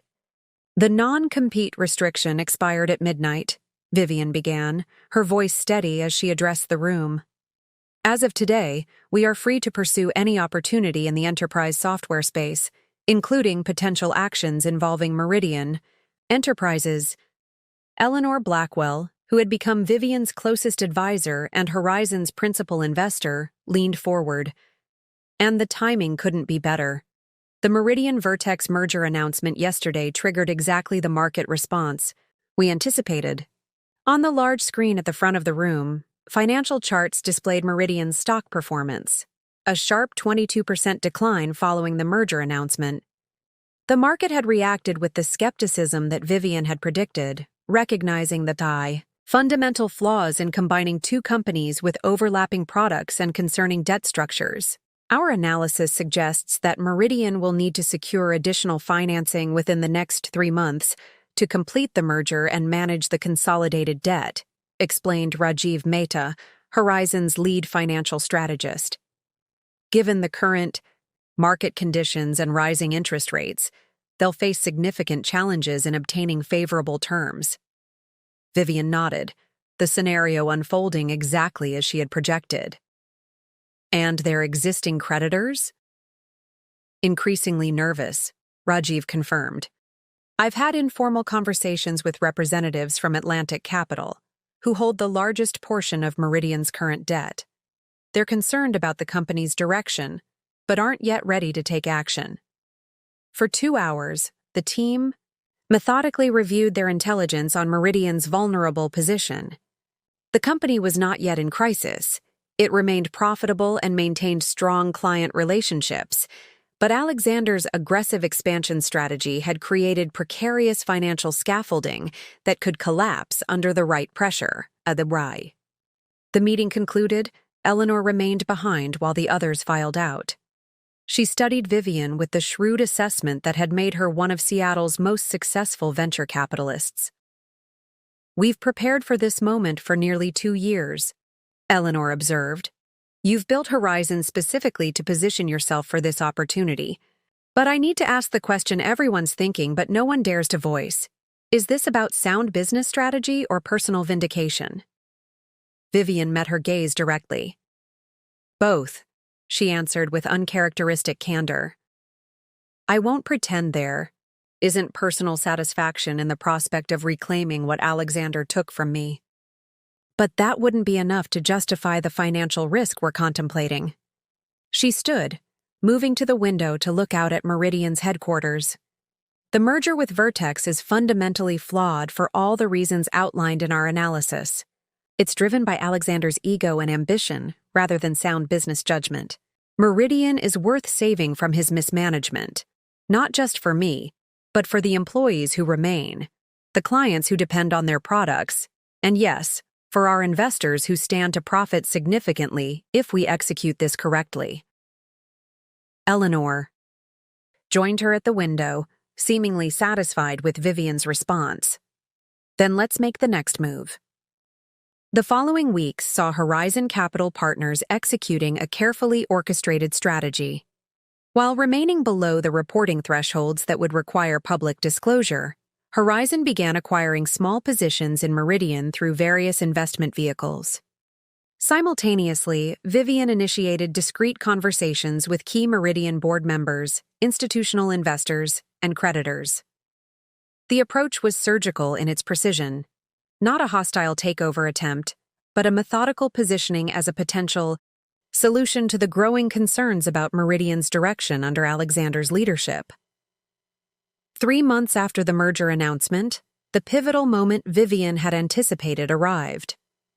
Meridian's quarterly earnings report showed the company missing projections for the first time in its history, with cash reserves dangerously depleted by acquisition costs. The stock dropped another 18% in a single day, triggering margin calls for several large investors and creating a cascade of forced selling. That evening, Vivian received the call she had been waiting for. James Patterson's name appeared on her phone screen, his timing as predictable as she had anticipated. "The board has called an emergency meeting for tomorrow," James said without preamble. "The Vertex merger is falling apart. Their financials were even worse than you suspected 2 years ago. They've been hiding substantial losses with accounting tricks that came to light during final due diligence." "That's unfortunate timing for Alexander," Vivian replied, carefully neutral in her response. "Unfortunate doesn't begin to cover it," James continued. "The banks are threatening to call in their loans unless we bring in new leadership and capital. Immediately, several board members mentioned your name today. They've heard about Horizon Capital and your recent activities." Vivian allowed a moment of silence before responding. "What exactly are you asking, James?" Would Horizon consider a significant investment in Meridian, combined with a leadership change? The question was direct, exactly what Vivian had been positioning for over the past 2 years. "We might," she replied, maintaining her professional composure despite the surge of vindication she felt. "I'd need to review the current financials, the real ones, not the version presented to analysts. And any discussion would need to include complete leadership restructuring, not just cosmetic changes." "The board meets at 9 a.m. tomorrow," James Dewise said. "Could you present a preliminary proposal by then?" "I'll see you at 9, Vivian confirmed, ending the call with a steady hand, despite the adrenaline coursing through her system. For the next 12 hours, Vivian and her team worked without pause, preparing a comprehensive rescue package for Meridian. The proposal was meticulously crafted to appeal to the board's urgent needs, while establishing terms that would give Horizon, and by extension Vivian, controlling interest in the company. At precisely 8:45 the following morning, Vivian walked through the revolving doors of Meridian's headquarters for the first time in 2 years. The security guard at the front desk did a double-take, recognition dawning on his face. "Ms. Chen, it's been a while." "Hello, Michael," she replied with a genuine smile. "I have a meeting with the board." As she rode the elevator to the executive floor, Vivian experienced an odd sense of déjà vu. The same elevator, the same subtle scent of the building's ventilation system, yet everything fundamentally different. She was no longer the discarded co-founder leaving with a box of personal belongings. She was now CEO of Horizon Capital Partners, arriving with a lifeline that Meridian desperately needed. The boardroom looked exactly as she remembered it. The long mahogany table, the views of Puget Sound, the subtle displays of corporate success on the walls. 8 board members were already seated when she entered, their expressions a mix of anxiety, curiosity, and in some cases, visible discomfort at her presence. James Patterson rose to greet her. "Thank you for coming on such short notice, Vivian. The board is eager to hear Horizon's perspective on Meridian's current situation." Vivian took the offered seat, placing her presentation materials on the table. She noted Alexander's conspicuous absence with mild surprise. "Before we begin," she said, "I'd like to understand who will be joining us. I was expecting the full board, including the CEO." An uncomfortable silence fell over the room. Finally, Patricia Winters, the board chair, cleared her throat. "Alexander was asked not to attend this particular meeting. Given the nature of our discussion, potential new investment and leadership changes, the board felt it would be more productive to speak freely."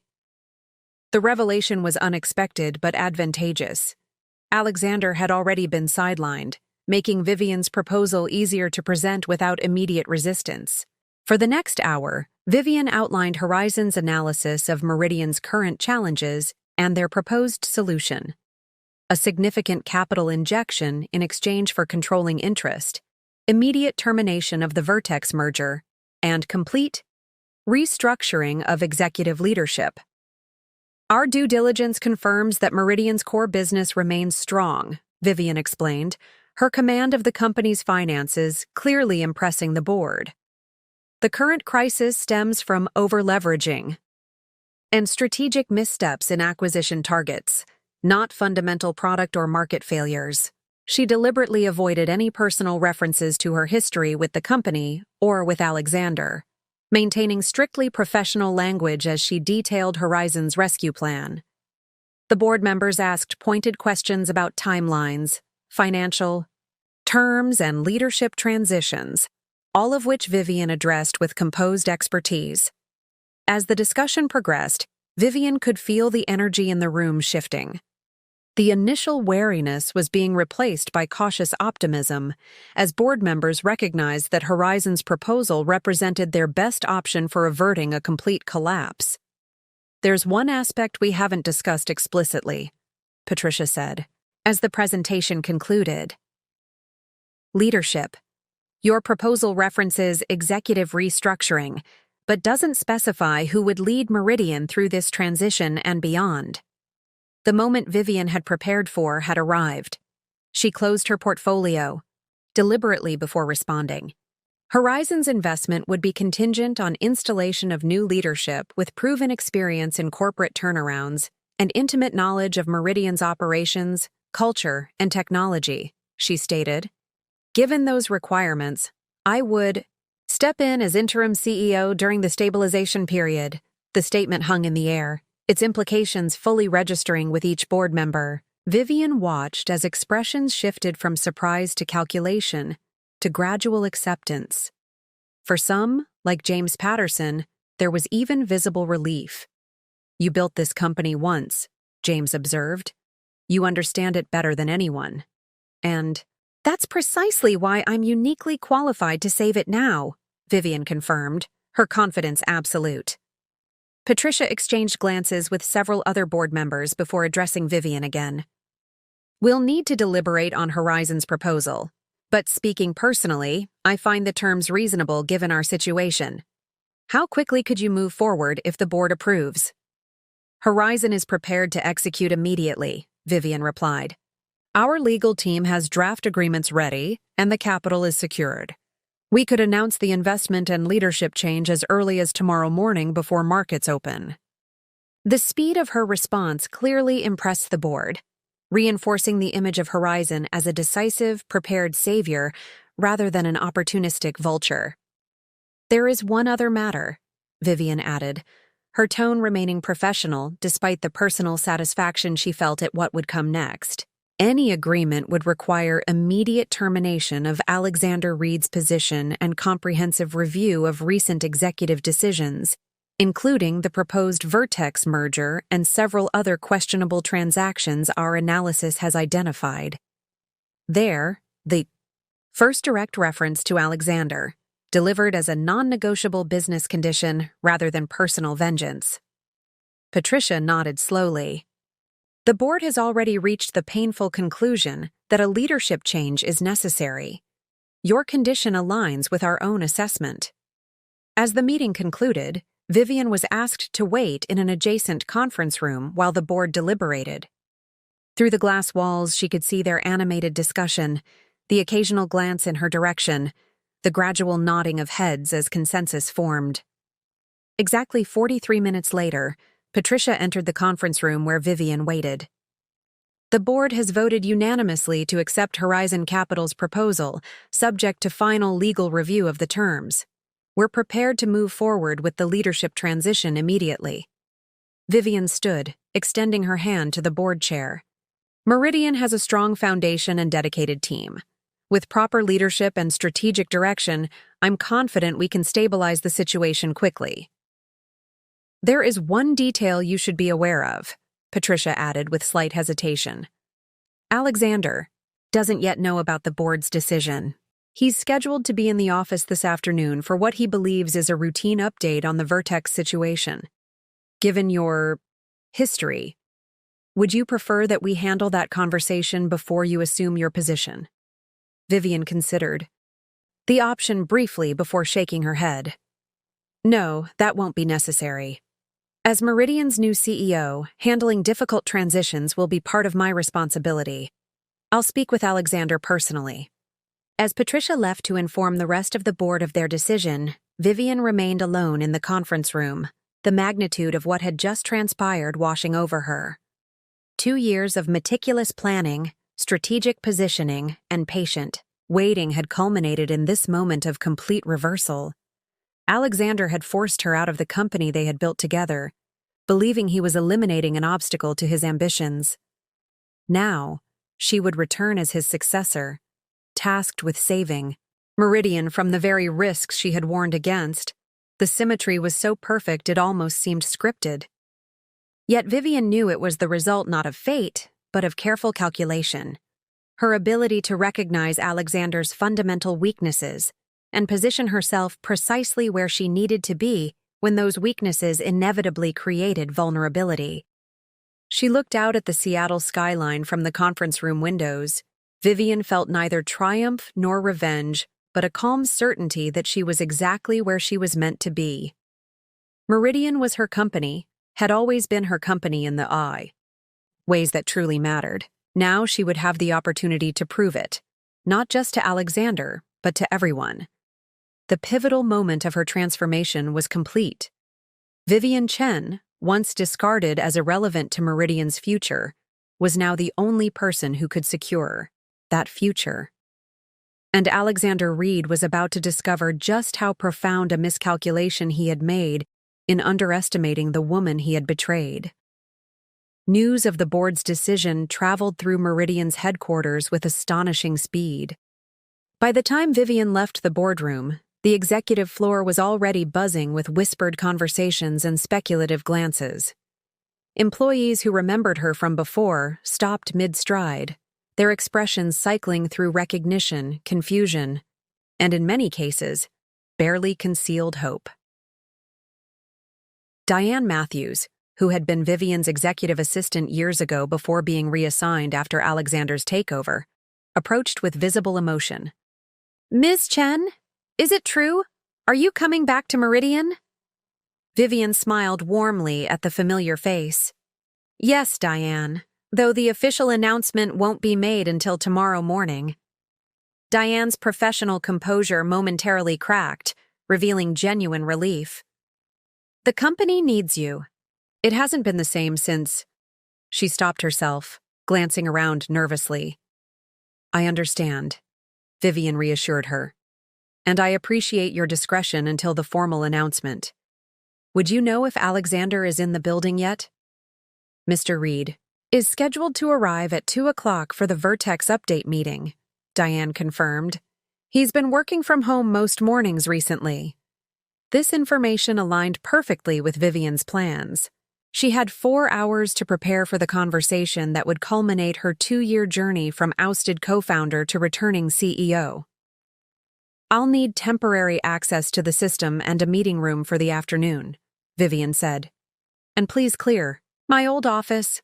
I'll be using it immediately following the board's announcement tomorrow. Your old office? Diane's eyebrows rose slightly. That's Mr. Reed's office now. I'm aware, Vivian replied simply. Please make the necessary arrangements. As Diane hurried off to implement these requests, James Patterson approached from the boardroom. The legal team is preparing the final documents. They'll be ready for signatures by this afternoon. He hesitated before adding, Are you certain? You want to handle the conversation with Alexander personally?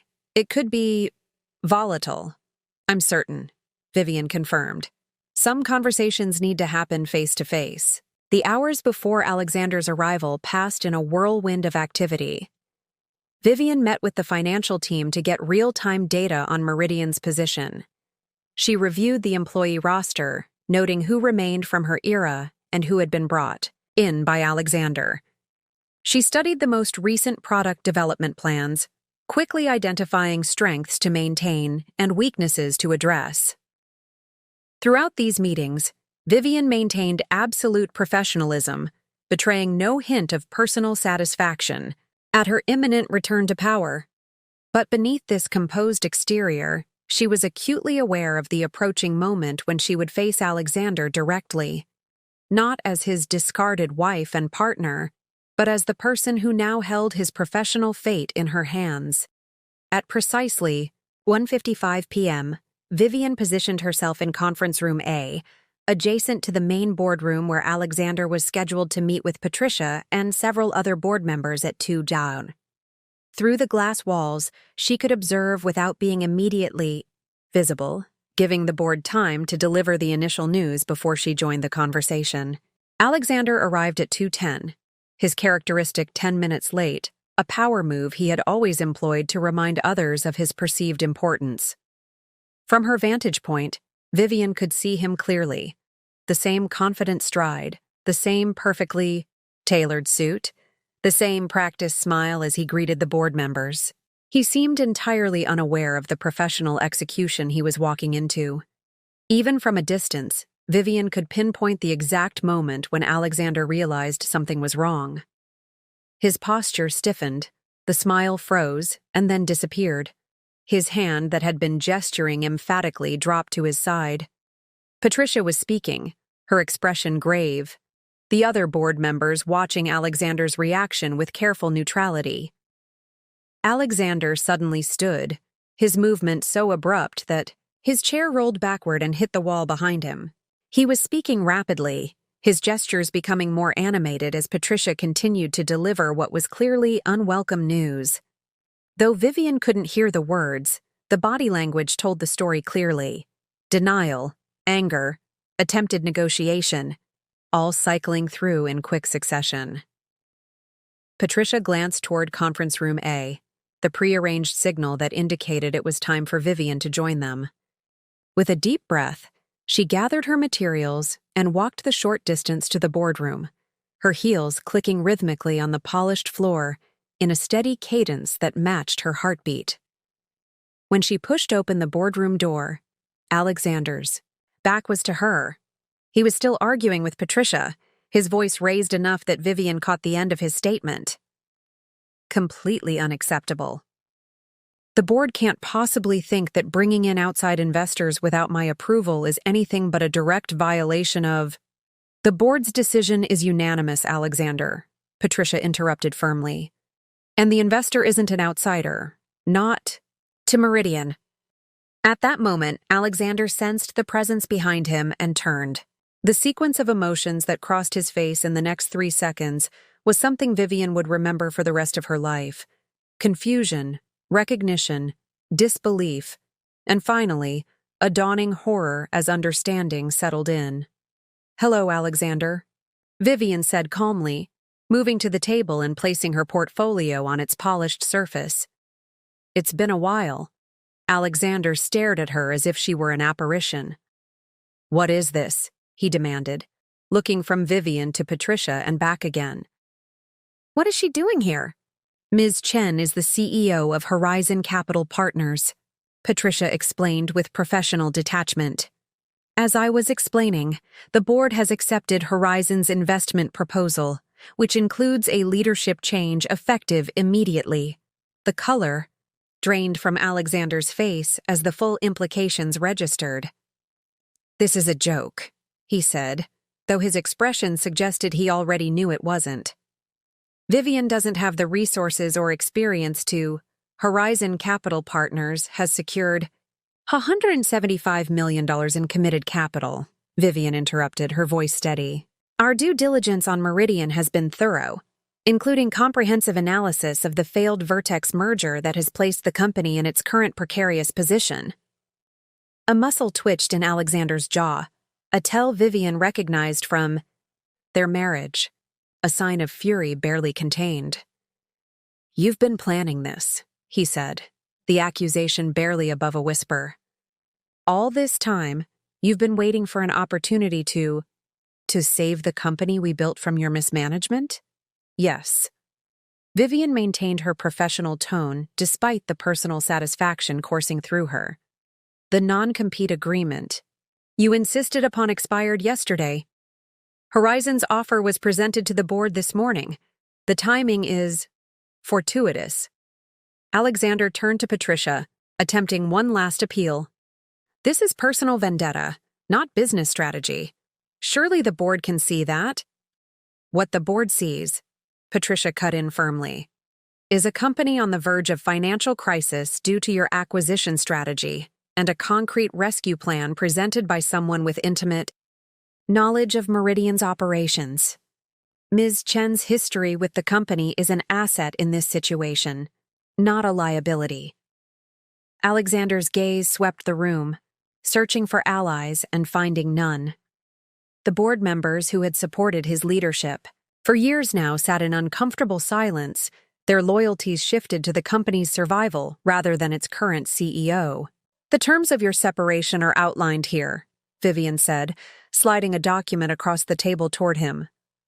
"The board has approved a generous severance package, contingent upon immediate transition and your full cooperation during the announcement period." Alexander didn't reach for the document. Instead, he focused entirely on Vivian, his initial shock now hardening into cold fury. "You won't be able to run this company," he said, echoing almost verbatim the words he had spoken when ending their marriage. "You don't have what it takes." The parallel wasn't lost on Vivian. For a moment, she was transported back to that devastating night in their bedroom, Alexander packing his suitcase while dismissing her professional capabilities. The symmetry of this moment, the complete reversal of their positions, was so perfect it almost seemed scripted. "That's not for you to determine anymore," Vivian replied calmly. "The decision has been made. Your access to Meridian systems will be revoked effective immediately. Security will escort you to collect personal belongings from your office." The mention of his office, once hers, soon to be hers again, seemed to finally break through Alexander's disbelief. The reality of his situation crashed down upon him with visible impact. "You can't do this," he said, but the words lacked conviction. "The shareholders will be informed of the change in leadership before markets open tomorrow," Patricia interjected. Given Meridian's recent performance and the failure of the Vertex merger, we anticipate a positive response to the announcement of new investment and leadership. Alexander's phone buzzed, drawing his attention momentarily. His expression shifted as he read the message on the screen. "Natalie says IT just locked her out of the system," he said, looking up with renewed anger. "What is this, Vivian? A purge of everyone associated with me?" "Not at all," Vivian replied. "Ms. Barnes has valuable skills. She'll be offered a position in our Portland office should she wish to remain with the company." The deliberate echo of how Alexander had handled Natalie's role in Vivian's own removal was subtle but unmistakable.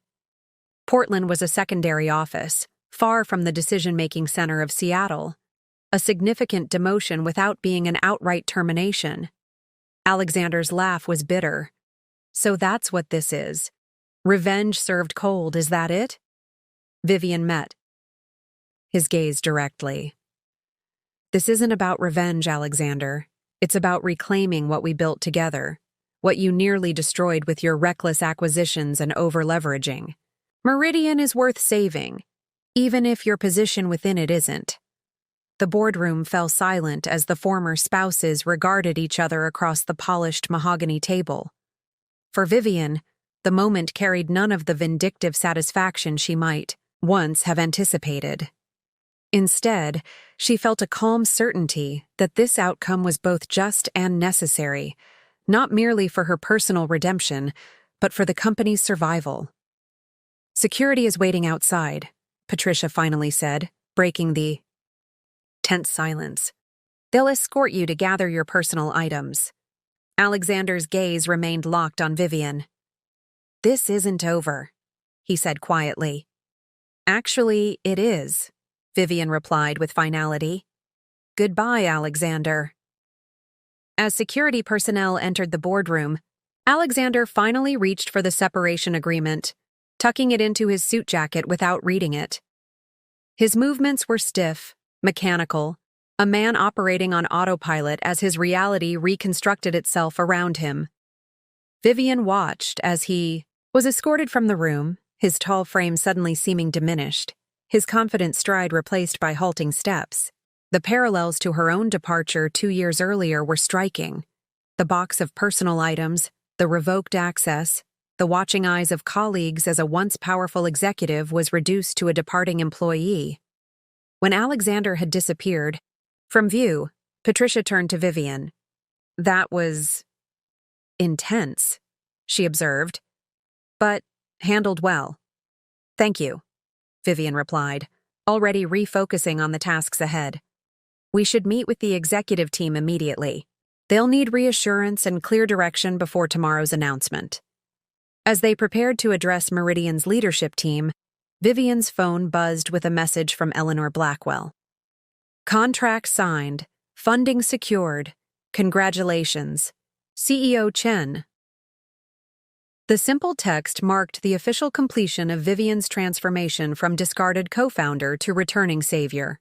In just 2 years, she had rebuilt herself professionally, created a successful investment firm, and positioned herself perfectly to reclaim what had been taken from her.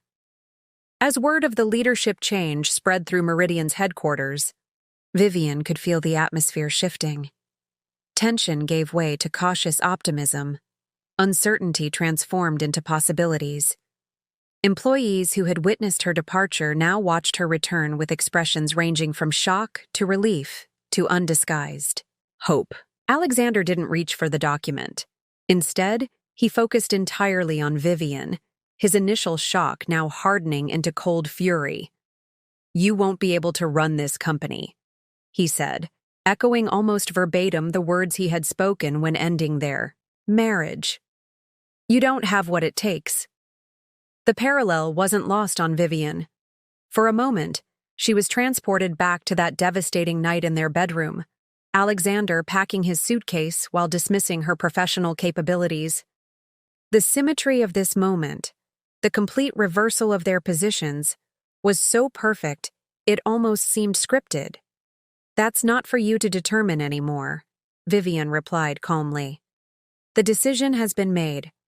Your access to Meridian systems will be revoked effective immediately. Security will escort you to collect personal belongings from your office. The mention of his office, once hers, soon to be hers again, seemed to finally break through Alexander's disbelief. The reality of his situation crashed down upon him with visible impact. "You can't do this," he said. But the words lacked conviction. "The shareholders will be informed of the change in leadership before markets open tomorrow," Patricia interjected. "Given Meridian's recent performance and the failure of the Vertex merger, we anticipate a positive response to the announcement of new investment and leadership." Alexander's phone buzzed, drawing his attention momentarily. His expression shifted as he read the message on the screen. "Natalie says IT just locked her out of the system," he said, looking up with renewed anger. "What is this, Vivian? A purge of everyone associated with me?" "Not at all," Vivian replied. "Ms. Barnes has valuable skills. She'll be offered a position in our Portland office should she wish to remain with the company."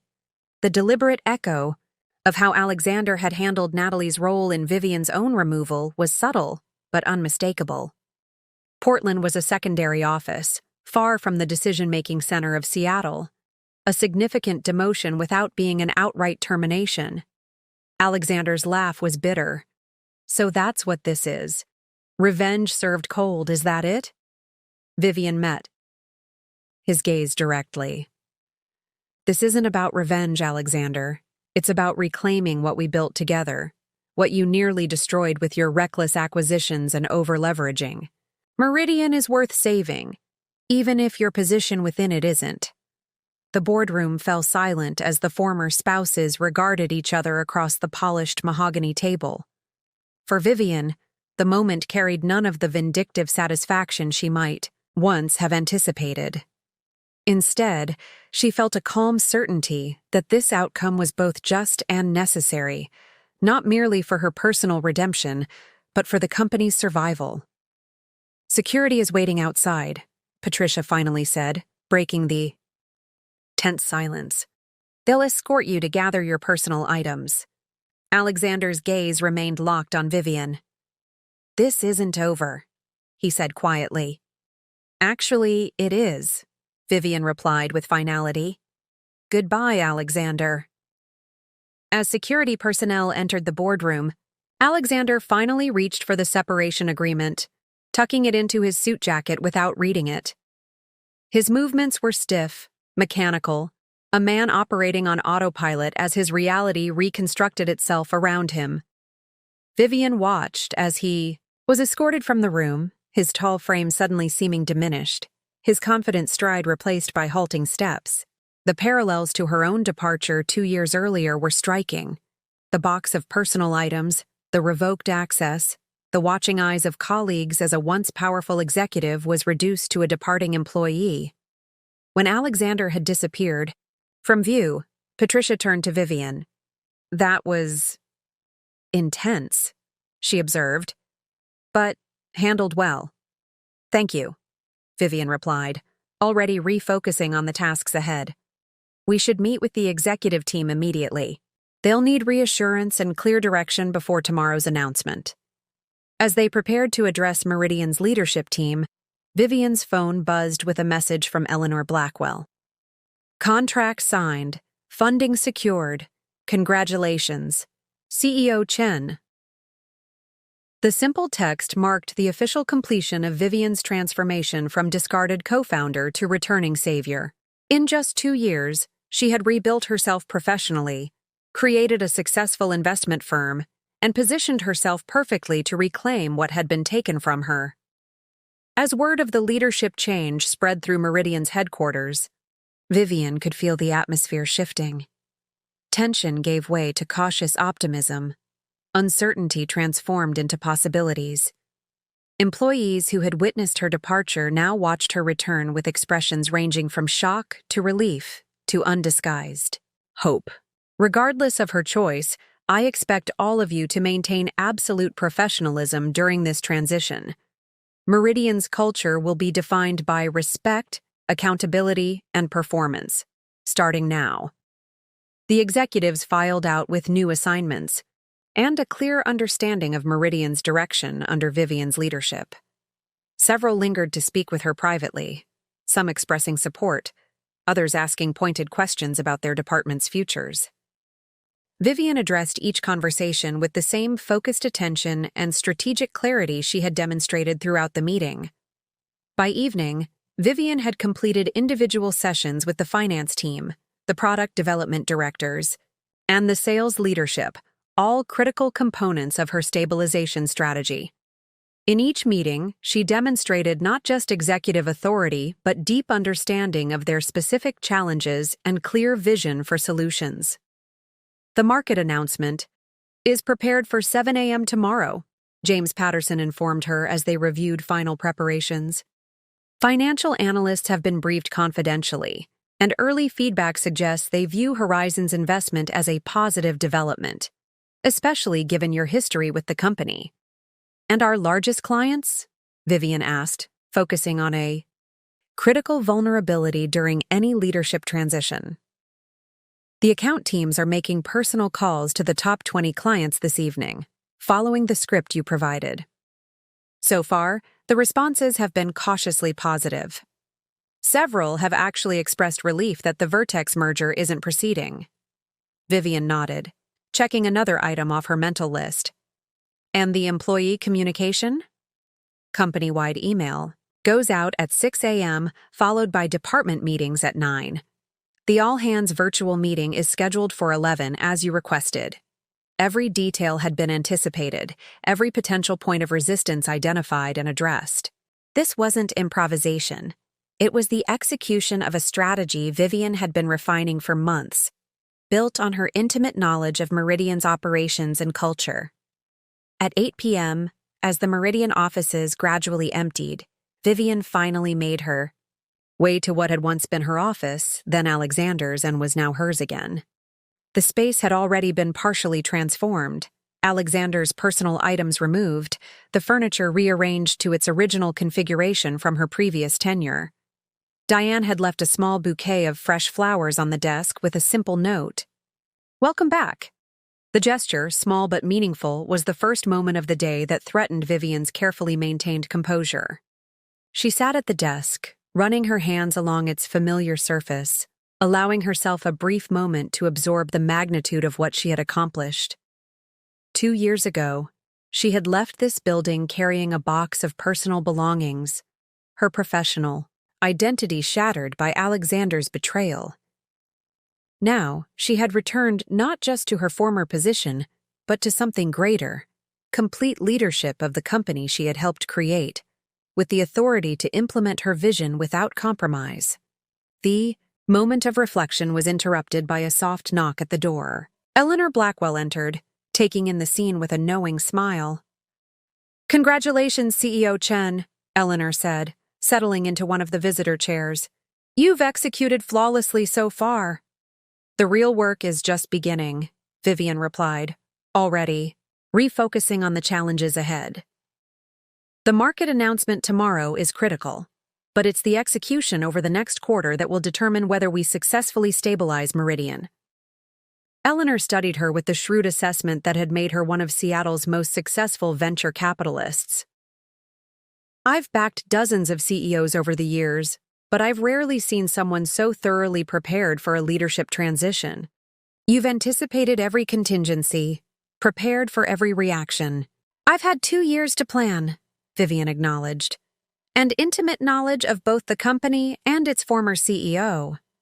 "Speaking of whom," Eleanor ventured, "any word on Alexander's next moves?"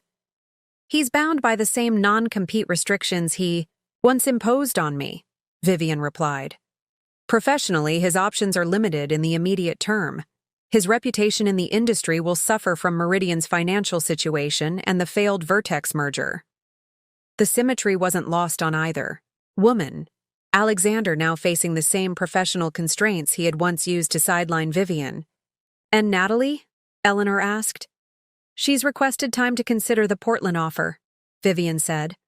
"I expect she'll decline, but the offer was made in good faith. Her skills are valuable, even if her judgment in personal relationships is questionable. Eleanor laughed, a rare break in her typically composed demeanor. You're handling this with remarkable grace. In your position, many would be tempted toward more direct retribution. Vivian's expression remained thoughtful. Revenge was never the objective. Reclaiming what was taken from me, yes. Proving Alexander wrong about my capabilities, certainly. But Meridian itself was always the ultimate goal, ensuring the company we built survives and thrives. Her phone buzzed with an incoming message, the final confirmation from the legal team that all documents were in order for tomorrow's announcement. Another item checked off her meticulously prepared list. I should go, Eleanor said, rising. You have a momentous day ahead. The investment committee is extremely pleased with how you've managed the transition thus far. Horizon Capital's reputation will be significantly enhanced by this deal, assuming the market responds as we anticipate. After Eleanor departed, Vivian continued working well into the night, reviewing client data, refining her presentation for the all-hands meeting, and preparing responses for the inevitable media inquiries that would follow tomorrow's announcement. Midnight, she finally allowed herself to leave the office, the building now quiet except for the security team. As she rode the elevator down to the lobby, Vivian reflected on the contrast with her last departure from this building 2 years ago. The difference between leaving in defeat and departing as the leader who would return tomorrow to chart a new course. Outside, Seattle's night sky was clear, the city lights reflecting off Puget Sound in the distance. Vivian paused on the sidewalk, looking up at Meridian's headquarters, the illuminated floors marking where teams were still working, the darkened windows of Alexander's now empty office. The personal satisfaction she felt was undeniable, but it was secondary to a deeper sense of professional vindication. The past 24 hours had demonstrated not just that Vivian could reclaim her position at Meridian, but that she was unquestionably the right person to lead the company through its current challenges. Her competence hadn't been just asserted. It had been proven through detailed financial analysis, strategic clarity, and operational precision. The executive team had seen it.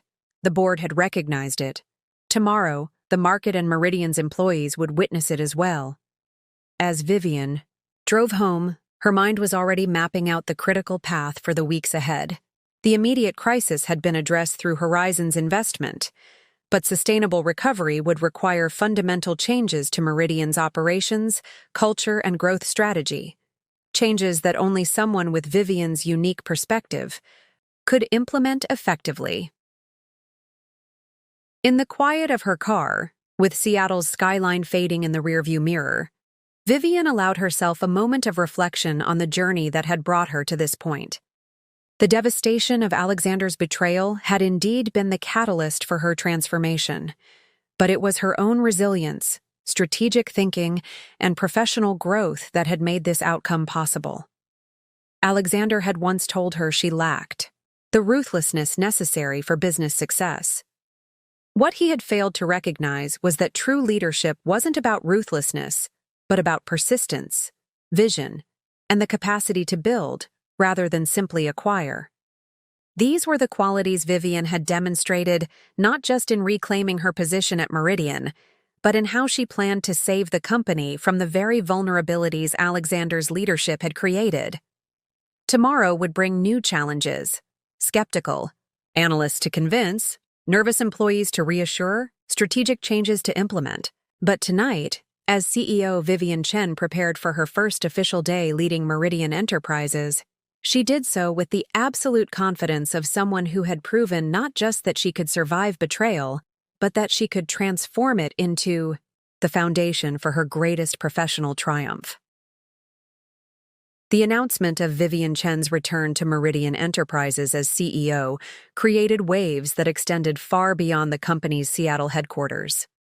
By mid-morning on her first official day, the story had been picked up by major business publications, technology blogs, and local news outlets across the country. Meridian co-founder returns as CEO following failed merger attempt, read the headline. In the Wall Street Journal. Tech's most dramatic comeback. Vivian Chen reclaims company after ex-husband's ouster, proclaimed TechCrunch, taking a more personal angle. The Seattle Business Chronicle was even more direct.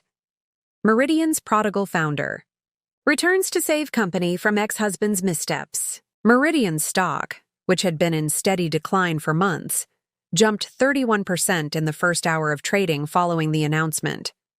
Financial analysts who had previously expressed concerns about the company's direction now cautiously upgraded their ratings, citing experienced leadership and strategic realignment as positive indicators.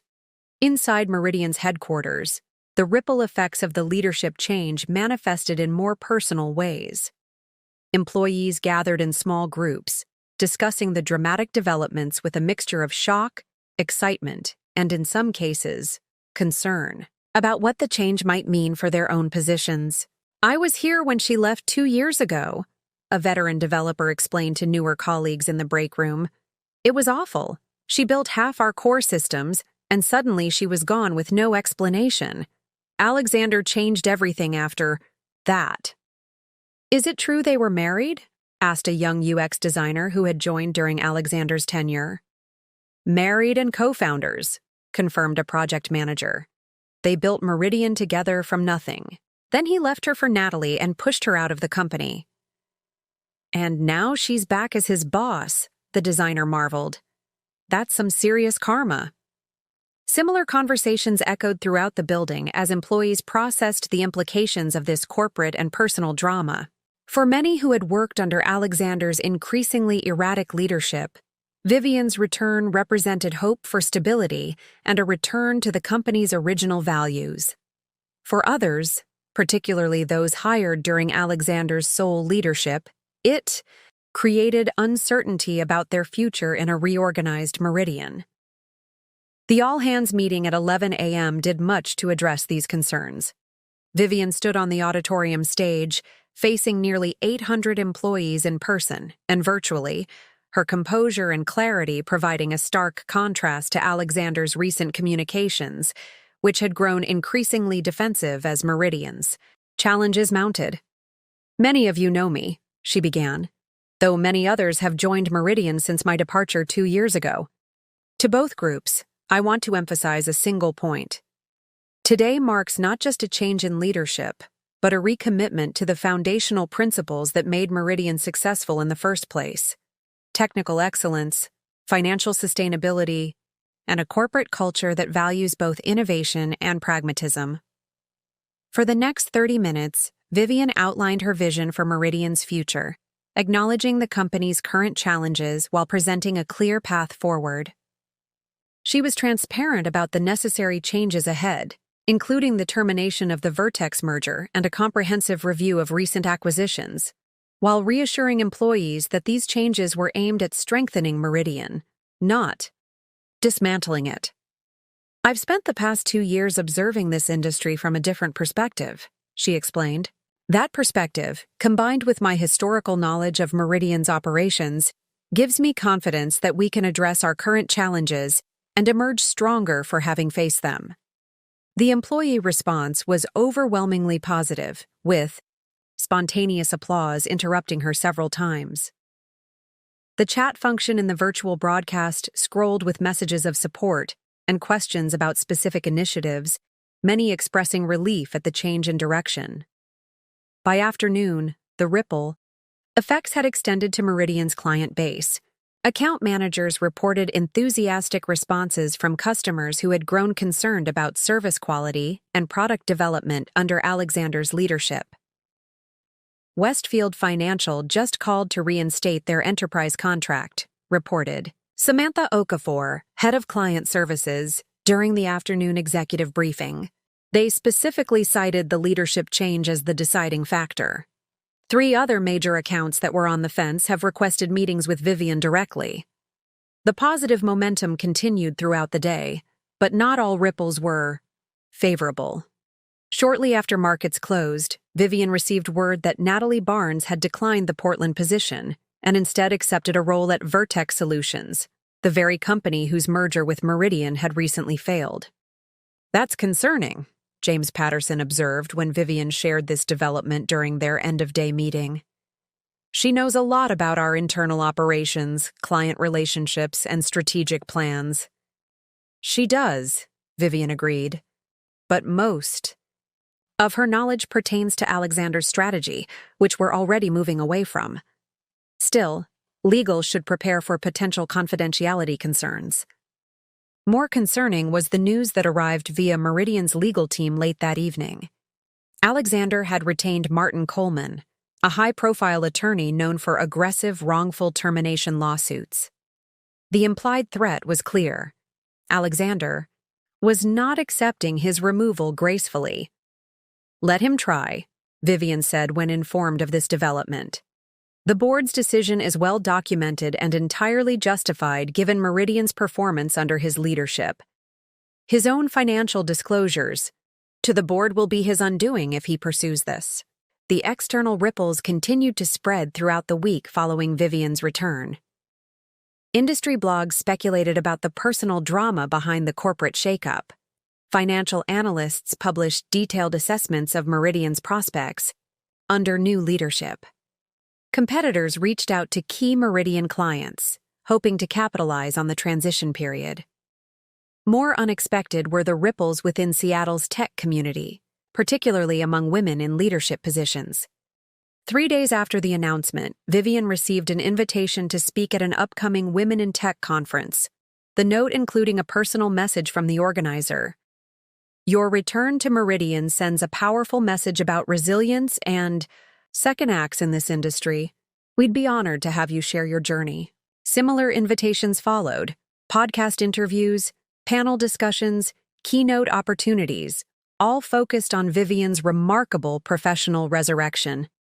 While flattered by the attention, she declined most requests, focusing instead on Meridian's immediate needs. "I'll have time for speaking engagements after we've stabilized the company," she explained to Eleanor during their weekly check-in. "Right now, my priority is ensuring that Meridian's recovery is as dramatic as its recent troubles."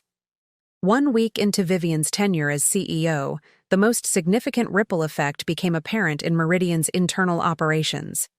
The atmosphere throughout the company had transformed, tension replaced by tentative optimism, departmental silos giving way to collaborative problem-solving, defensive posturing yielding to transparent assessment of challenges.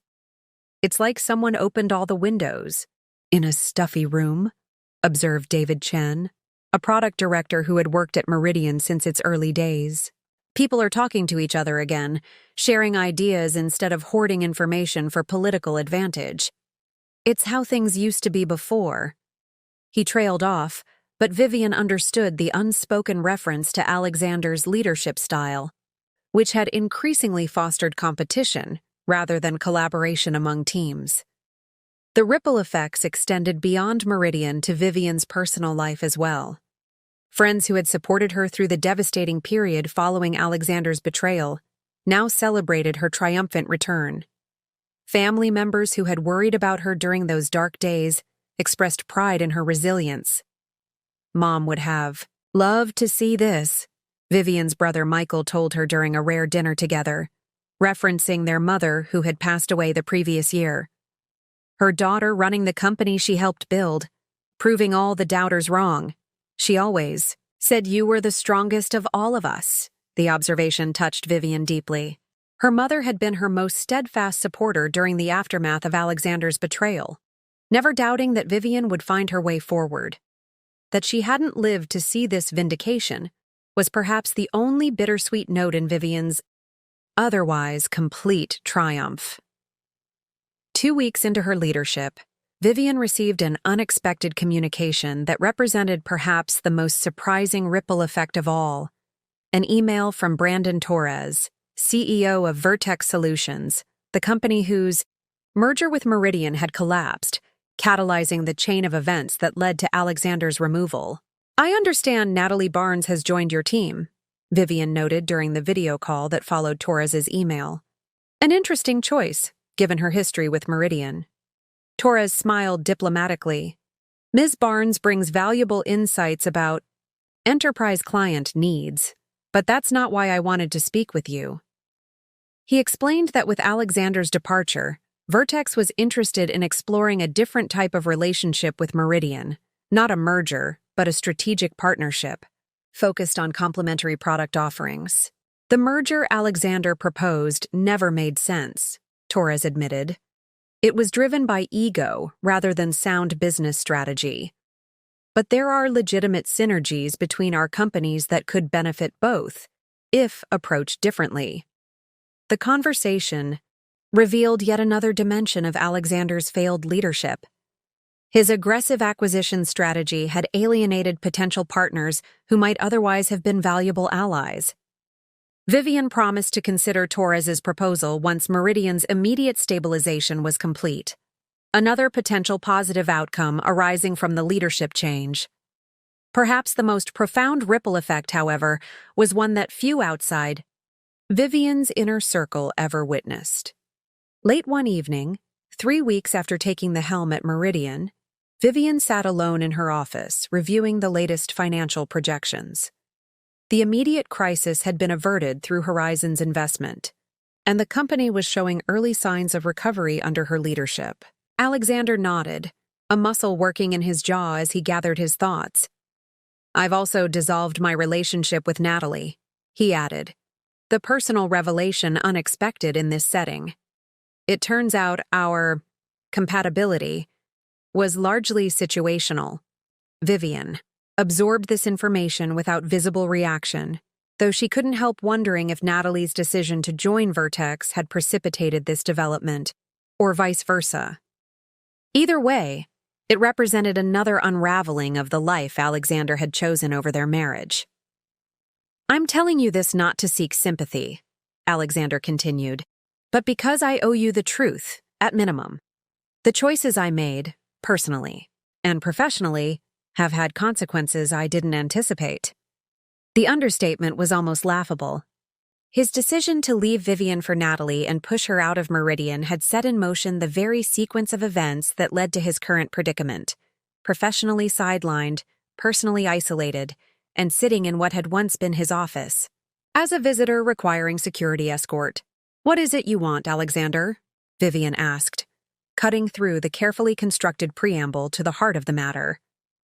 He met her gaze directly for the first time since entering the office. "I want to understand how you did it," he said, a hint of his former intensity breaking through. "How you went from," he gestured vaguely, "where you were 2 years ago to this, to taking back Meridian from under me, to becoming CEO of a successful investment firm, to completely reinventing yourself professionally while I was still dismissing you as a non-factor." The question was remarkable in its honesty. Alexander Reed, who had never acknowledged weaknesses or sought guidance from others, was essentially asking Vivian to explain how she had outmaneuvered him so completely. Vivian considered her response carefully. Part of her wanted to savor this moment of validation, to detail exactly how she had recognized his strategic blind spots and positioned herself to capitalize on them.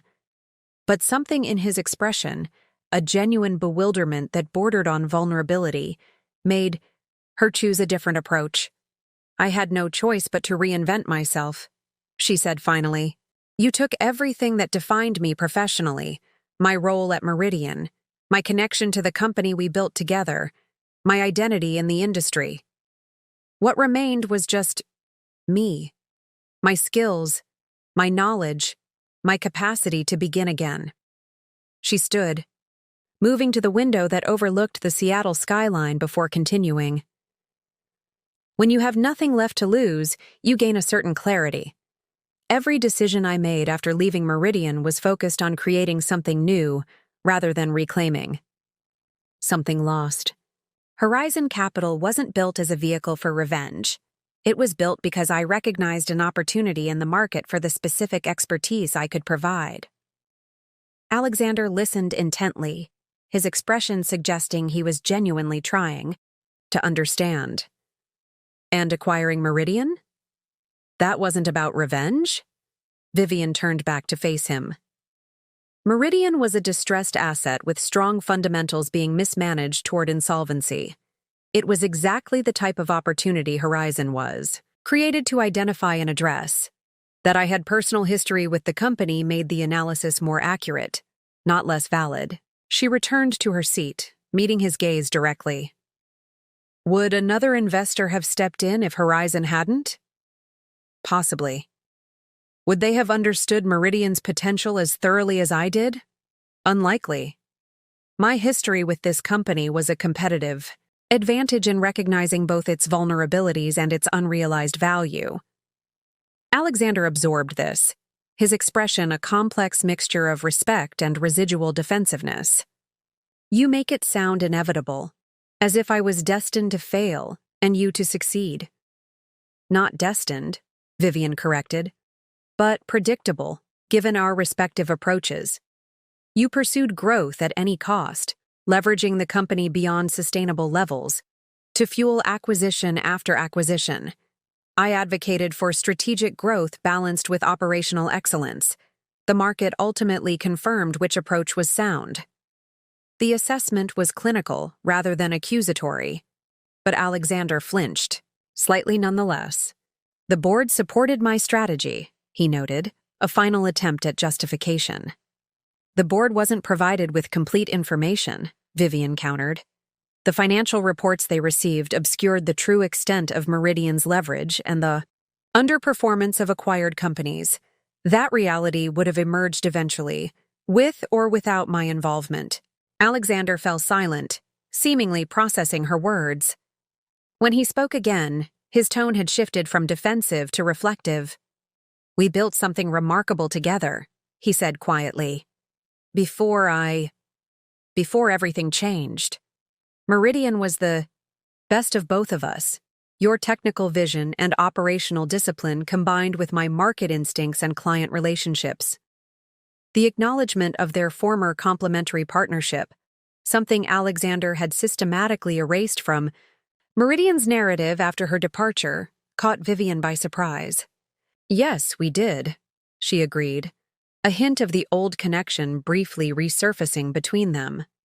And I destroyed it, Alexander continued, the admission clearly difficult for him.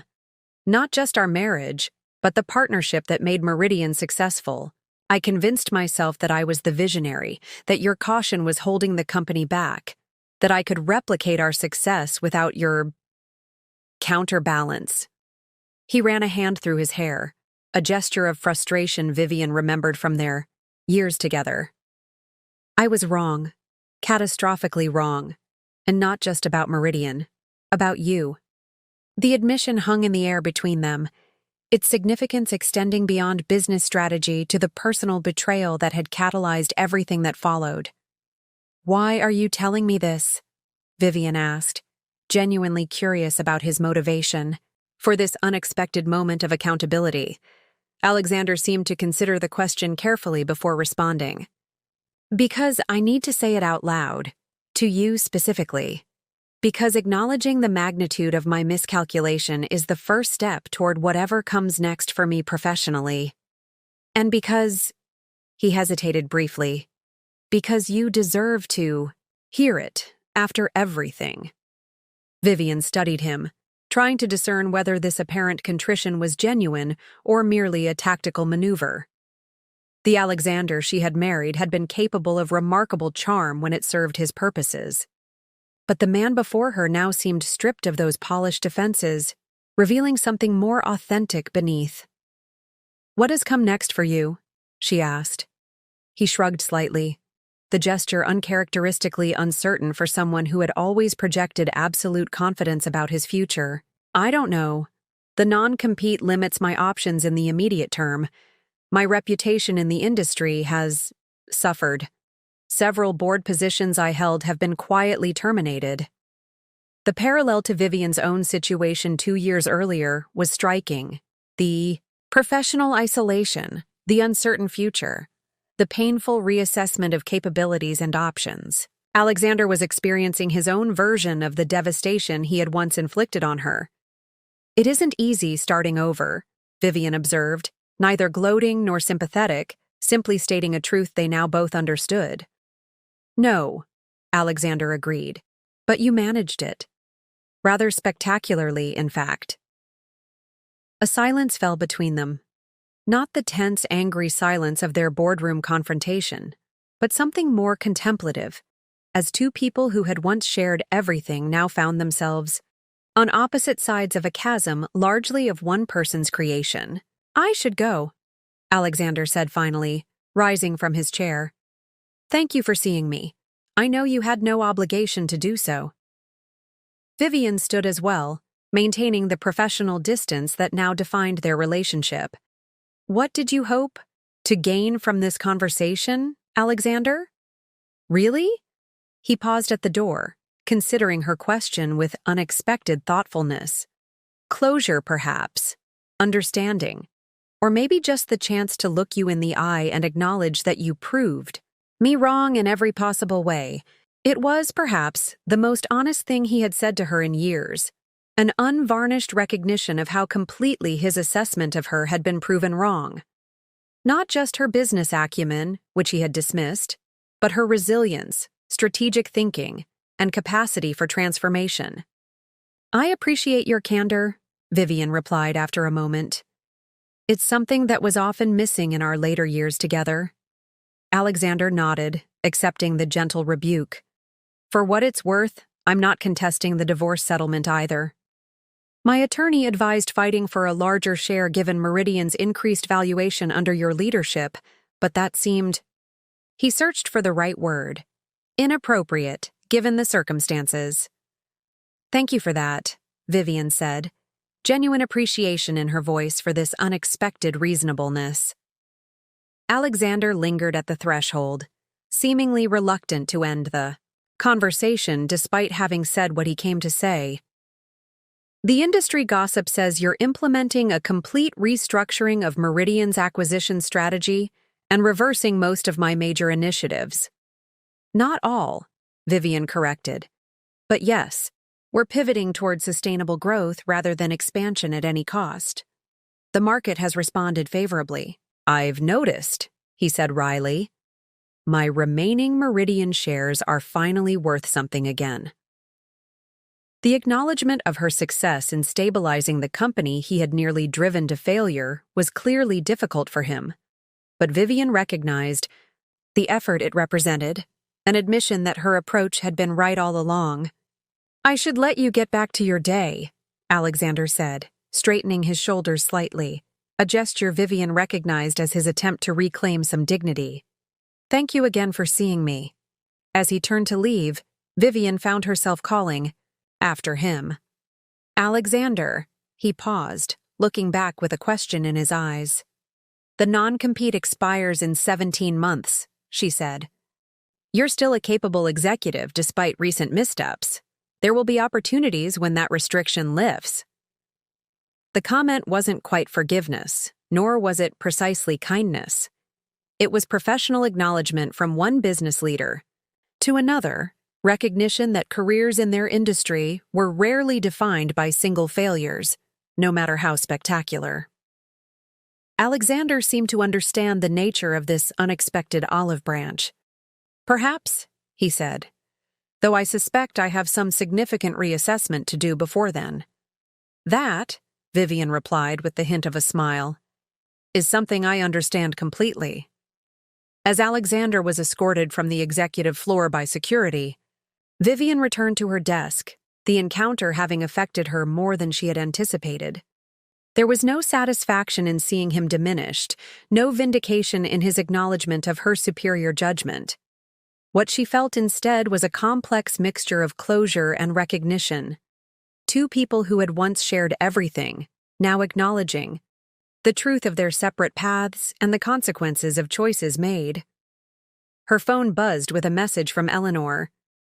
"Board meeting prep at 2? New acquisition target to discuss." The reminder pulled Vivian firmly back to the present and the future she was building. Alexander Reed was now part of Meridian's past, a significant chapter certainly, but no longer the determining factor in its trajectory. That responsibility now rested with Vivian, and she intended to ensure that the company's second act would be even more impressive than its first. As she gathered her materials for the upcoming board meeting, Vivian reflected on the symmetry of these full-circle moments, sitting in the office that had once been theirs, then his, and now decisively hers. Discussing strategy with a board that had once dismissed her judgment and now deferred to it. Building a future for Meridian based on the vision Alexander had rejected. The confrontation she had just navigated represented not just the closing of one chapter, but the confident beginning of another, one in which Vivian Chen would lead Meridian Enterprises forward, unburdened by the ghosts of betrayal and focused entirely on the substantial opportunities that lay ahead. 3 months into Vivian's leadership, Meridian Enterprises had undergone a profound metamorphosis. The transformation extended far beyond financial statements and organizational charts. It permeated the physical environment, corporate culture, and even the energy that greeted visitors when they stepped off the elevator on the executive floor. The most visible changes began with the headquarters itself. Under Alexander's leadership, Meridian's office space had gradually evolved to reflect his personal aesthetic, imposing, status-oriented, and designed to intimidate rather than inspire. Dark woods, heavy furniture, closed doors, and hierarchical seating arrangements had signaled a top-down culture where information flowed in carefully controlled channels. Vivian's first major facilities project had been to literally open up these spaces, removing physical barriers that reinforce separation between departments and leadership levels. The executive floor, once a fortress of closed doors and administrative gatekeepers, was reconfigured with glass partitions and collaborative workspaces.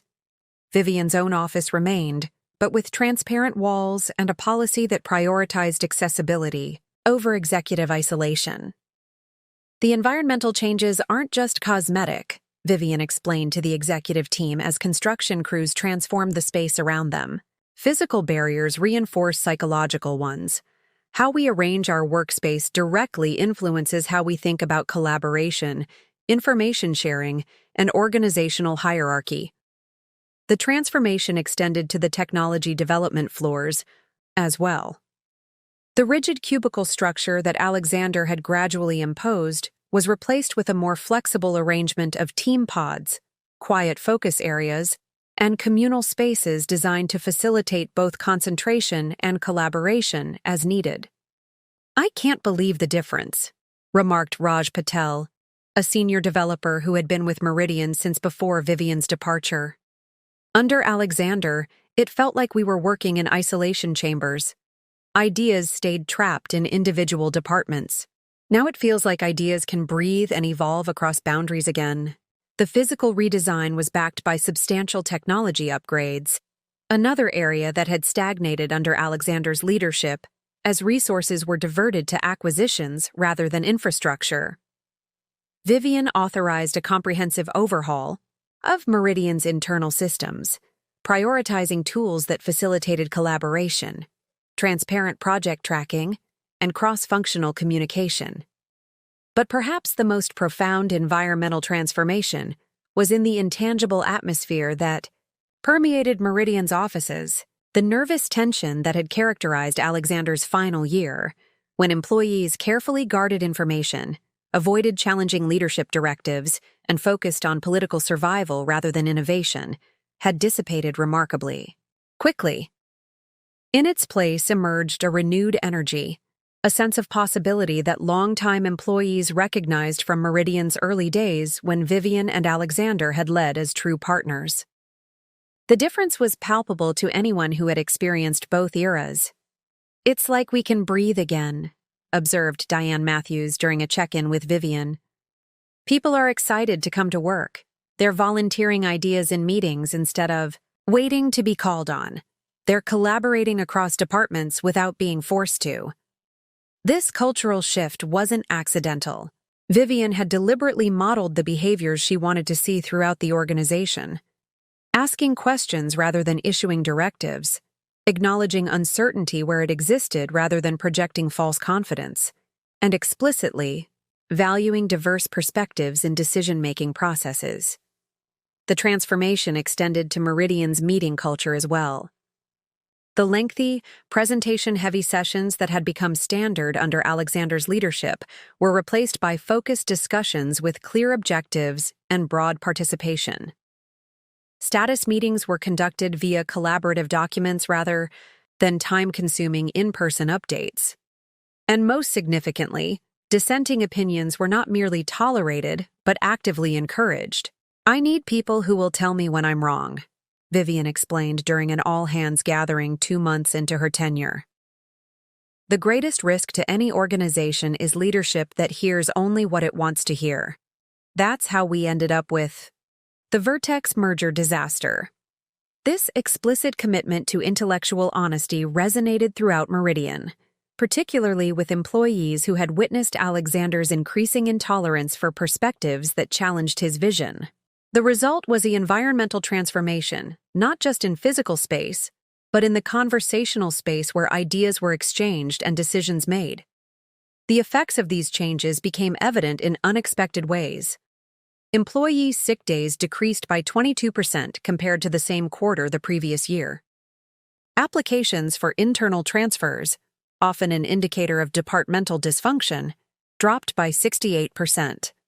And perhaps most tellingly, Meridian's Glassdoor ratings improved from 2.8 to a stellar 4.6 in just 3 months, with anonymous reviews specifically, citing the improved work environment and leadership transparency. Even Meridian's client interactions reflected this environmental transformation. The sleek, intimidation-focused meeting rooms that Alexander had designed to project power during negotiations were reconfigured to facilitate genuine partnership discussions. The change was subtle but significant, replacing the massive boardroom table with modular furniture that could be arranged based on the nature of the conversation, adding interactive technology that enabled real-time collaboration, ensuring equal sightlines and comfortable seating for all participants rather than elevated positions for Meridian representatives. Our physical environment should reflect our business philosophy, Vivian explained to the sales team during training on the new approach. "We're not here to overpower clients, but to solve problems with them. Our spaces should facilitate that partnership rather than undermine it." The client response was overwhelmingly positive. Several major accounts that had been considering moving to competitors specifically cited the shift in Meridian's approach as a factor in their decision to renew contracts. "It's not just that the software is better," explained the CTO of Westfield Financial during a renewal discussion. "It's that working with Meridian feels different now. We're treated like partners rather than targets. Our feedback is actually incorporated rather than dismissed." 6 weeks into these transformations, Vivian received an unexpected email from Lisa Kwan, the former VP of Product Development, who had warned her about Alexander's plans 2 years earlier. Lisa had left Meridian during Alexander's tenure, joining a smaller competitor where she had subsequently been promoted to Chief Product Officer. "I visited Meridian yesterday for a potential partnership discussion," Lisa wrote. "I almost didn't recognize the place. Not just the physical changes, but the energy of the people. Whatever you're doing, it's working. For the first time in years, I felt a twinge of regret about leaving." The message reinforced what Vivian was increasingly recognizing. The environmental transformation of Meridian under her leadership wasn't just about undoing Alexander's mistakes or returning to some earlier version of the company. It was about creating something new, a synthesis that combined the innovative spirit of Meridian's early days with the strategic clarity and operational discipline Vivian had developed during her time building Horizon Capital. The transformation extended to Meridian's branding and external presence as well. The aggressive, competition-focused messaging that had characterized Alexander's marketing approach was replaced by communication that emphasized problem-solving, client success, and sustainable innovation. The corporate website was redesigned to highlight client case studies rather than Meridian's size or market position. Press releases focused on product improvements and client outcomes rather than acquisitions and growth metrics. "We're shifting the narrative," Vivian explained to the marketing team. "Meridian isn't about dominating markets. It's about solving real problems with sustainable technology solutions. That's the company we originally built, and it's the company we're becoming again, just with greater scale and capability." This realignment of Meridian's external identity with its internal transformation created a powerful coherence that resonated with employees, clients, and industry observers alike. The company wasn't just saying it had changed, it was demonstrating that change in every aspect of its operations and interactions. 3 months after taking control of Meridian, Vivian stood in the center of the transformed executive floor, observing the activity around her. Engineers collaborated with marketing specialists at a shared workspace that had once been Alexander's private conference room. Account managers and developers huddled around a prototype display, debating user experience, improvements with animated enthusiasm. Through glass partitions, she could see her executive team engaged in spontaneous problem-solving rather than formal presentations. The space hummed with productive energy, so different from the tense silence that had characterized these same floors in the final months of Alexander's leadership. The transformation wasn't complete. There were still pockets of resistance, departments that clung to old ways of working, individuals who remained skeptical about the new direction. But the momentum was undeniable, building with each week as positive results reinforced the wisdom of the changes. Eleanor Blackwell joined Vivian for their weekly walkthrough of the headquarters, her shrewd investor's eye taking in the transformed environment. "You've essentially rebuilt the company's DNA in a single quarter," she observed. "That's extraordinarily difficult to achieve, particularly in an organization of this size." "The foundations were always there," Vivian replied. "Meridian's original culture was collaborative and innovation-focused. I'm not creating something new so much as removing the barriers that prevented that culture from thriving." They paused at the windows overlooking Seattle, the same view that had once framed Alexander's power displays during client meetings, now serving as a shared space where employees gathered for informal discussions and creative thinking. Still, Eleanor persisted, "The speed of the transformation is remarkable. I've invested in dozens of turnaround situations, and they typically take much longer to show meaningful cultural change." Vivian considered this assessment, recognizing its accuracy. "I think it's because I'm not an outside CEO brought in to fix a troubled company. I'm a founder returning to the organization I helped create." There was a reservoir of institutional memory, people who remembered what Meridian was before Alexander's later approach took hold. They weren't resisting change so much as welcoming a return to core values they already shared. This insight captured the essence of Meridian's environmental transformation under Vivian's leadership. Not a revolution imposed from above, but a reconnection with founding principles that had been obscured but never fully erased during Alexander's tenure. The physical changes to workspace, the technological upgrades, the shifts in meeting culture and decision-making processes all were expressions of this fundamental realignment with Meridian's original DNA. As Vivian and Eleanor continued their tour of the transformed headquarters, they passed the office that had once been Alexander's domain, now a collaborative innovation lab where cross-functional teams tackled the company's most challenging problems. The symbolic significance wasn't lost on either woman. The space once reserved for individual power was now dedicated to collective intelligence. The environmental transformation of Meridian Enterprises under Vivian's leadership had indeed been remarkably swift and comprehensive. But its true significance lay not in the changed physical spaces or reorganized departments, but in how these environmental shifts enabled and reinforced a deeper transformation in how Meridian functioned, innovated, and engaged with both employees and clients.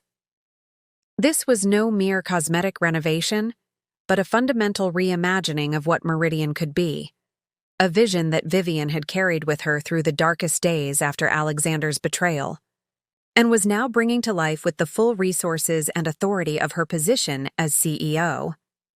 6 months after Vivian Chen assumed leadership of Meridian Enterprises, the quarterly earnings call provided undeniable evidence of the company's remarkable transformation. Financial analysts who had been skeptical about yet another leadership change now found themselves confronted with metrics that told a compelling story of recovery and renewed growth. Meridian has achieved what few companies manage following a near crisis, noted Sarah Mendelson, senior technology analyst at Goldman Sachs, in her post-earnings report. Not merely stabilization, but a complete strategic realignment that has positioned them for sustainable growth. CEO Vivian Chen has effectively salvaged a company that was rapidly approaching a liquidity crisis under previous leadership. The numbers validated this assessment. Revenue had stabilized and begun growing again, with a 12% increase quarter over quarter. Operating margins had improved from a concerning 8% to a healthy 22% through strategic cost management and operational efficiencies. Most impressively, client retention had rebounded from 74% to 91%, a dramatic reversal of the downward trend that had characterized Alexander's final year. Our focus has been on fundamentals, Vivian explained during the earnings call, her confidence evident as she walked analysts through the results. Rather than pursuing growth at any cost, we've prioritized client satisfaction, product excellence, and strategic partnership development. The financial results reflect the wisdom of this balanced approach. The market responded enthusiastically, with Meridian's stock climbing 17% in the day following the earnings announcement. Financial news channels that had previously run segments questioning Meridian's viability now featured analysts praising its dramatic turnaround. Chen has essentially executed a masterclass in corporate recovery, observed Michael Fierro on CNBC's Closing Bell. She inherited a company with dangerous leverage levels, declining client satisfaction, and a failed merger attempt. 6 months later, Meridian is once again being viewed as a potential industry leader rather than an acquisition target. This external validation was gratifying, but for Vivian, the most meaningful evidence of success came from within Meridian itself. Employee surveys revealed a transformation in morale and engagement that mirrored the financial improvements. Overall, employee satisfaction had increased from 62% to 87%. Reported incidents of workplace stress had decreased by 41%, and perhaps most tellingly, voluntary departures had dropped by 68% compared to the same period the previous year. People aren't just staying because the company is stable again, observed Samantha Okafor, the newly promoted Chief People Officer. They're staying because they believe in the direction we're heading. They can see the connection between their work and Meridian's success in a way that had become obscured. This renewed sense of purpose was evident in the product development teams as well. Under Alexander's leadership, innovation had increasingly focused on features that could be marketed for competitive advantage rather than solving genuine client problems. As a result, Meridian's once legendary product reputation had gradually eroded, with clients increasingly viewing their offerings as flashy but superficial. Vivian's reorientation of the product strategy toward substantive improvement was already yielding results.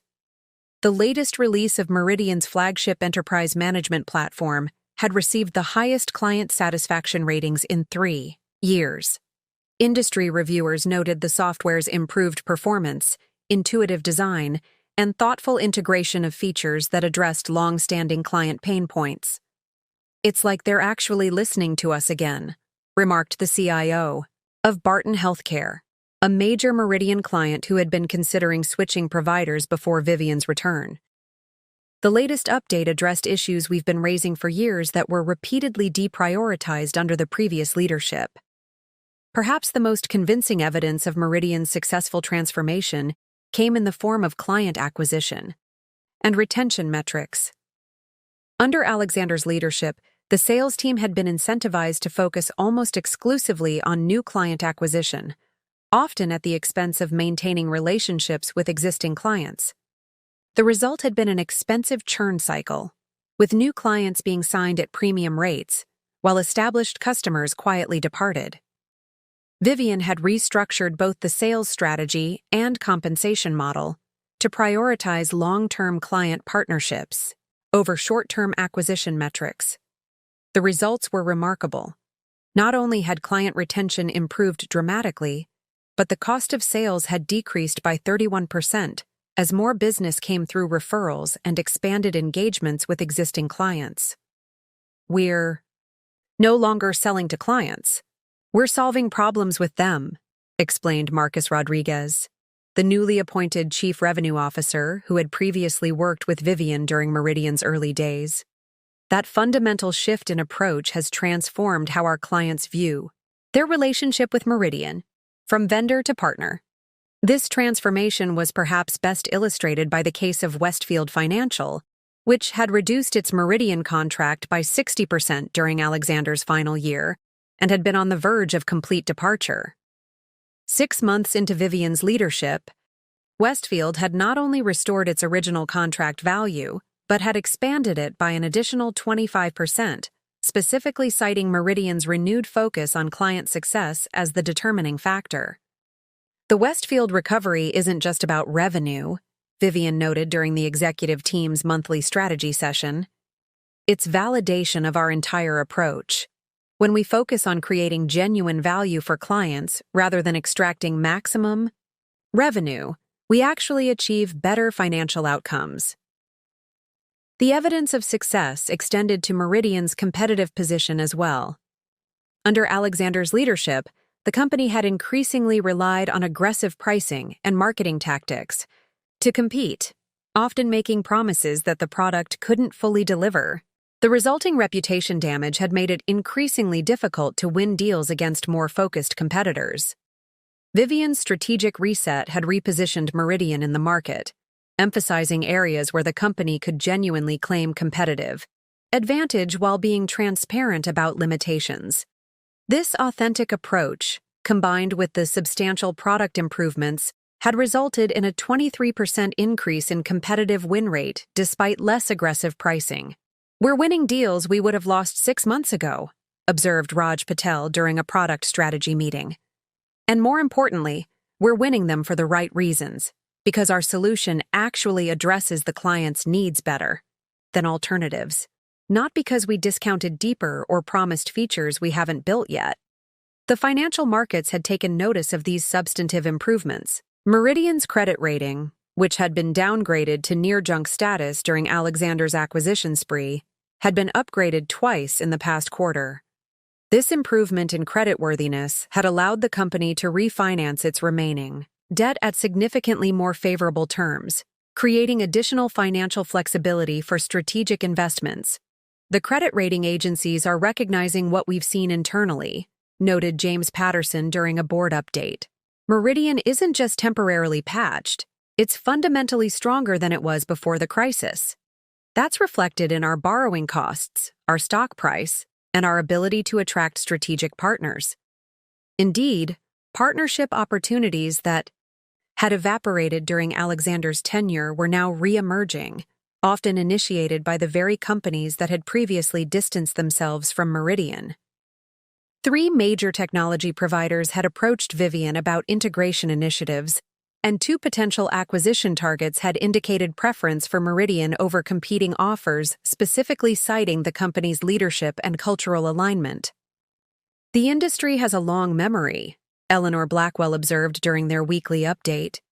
Companies remember both how Alexander conducted business and how Meridian operated when you were involved in leadership before. The contrast has created an opportunity to rebuild relationships that many thought were permanently damaged. For Vivian, perhaps the most meaningful evidence of success came during an all-hands meeting marking her 6-month anniversary as CEO. As she concluded her presentation on the company's progress and future direction, something unexpected happened. The assembled employees rose in spontaneous applause, their faces reflecting not just professional appreciation, but genuine emotional connection to the company's revival. Later, as she reviewed the anonymous feedback submitted following the meeting, one comment particularly stood out. 2 years ago, I was updating my resume and planning my exit. Today, I'm proud to tell people I work at Meridian again. Thank you for bringing back the company we believed in.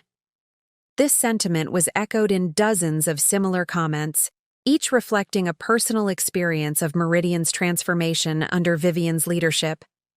The metrics and market validation were important, certainly, but these human testimonials represented perhaps the most compelling evidence of success: the restoration of pride and purpose within an organization that had lost its way.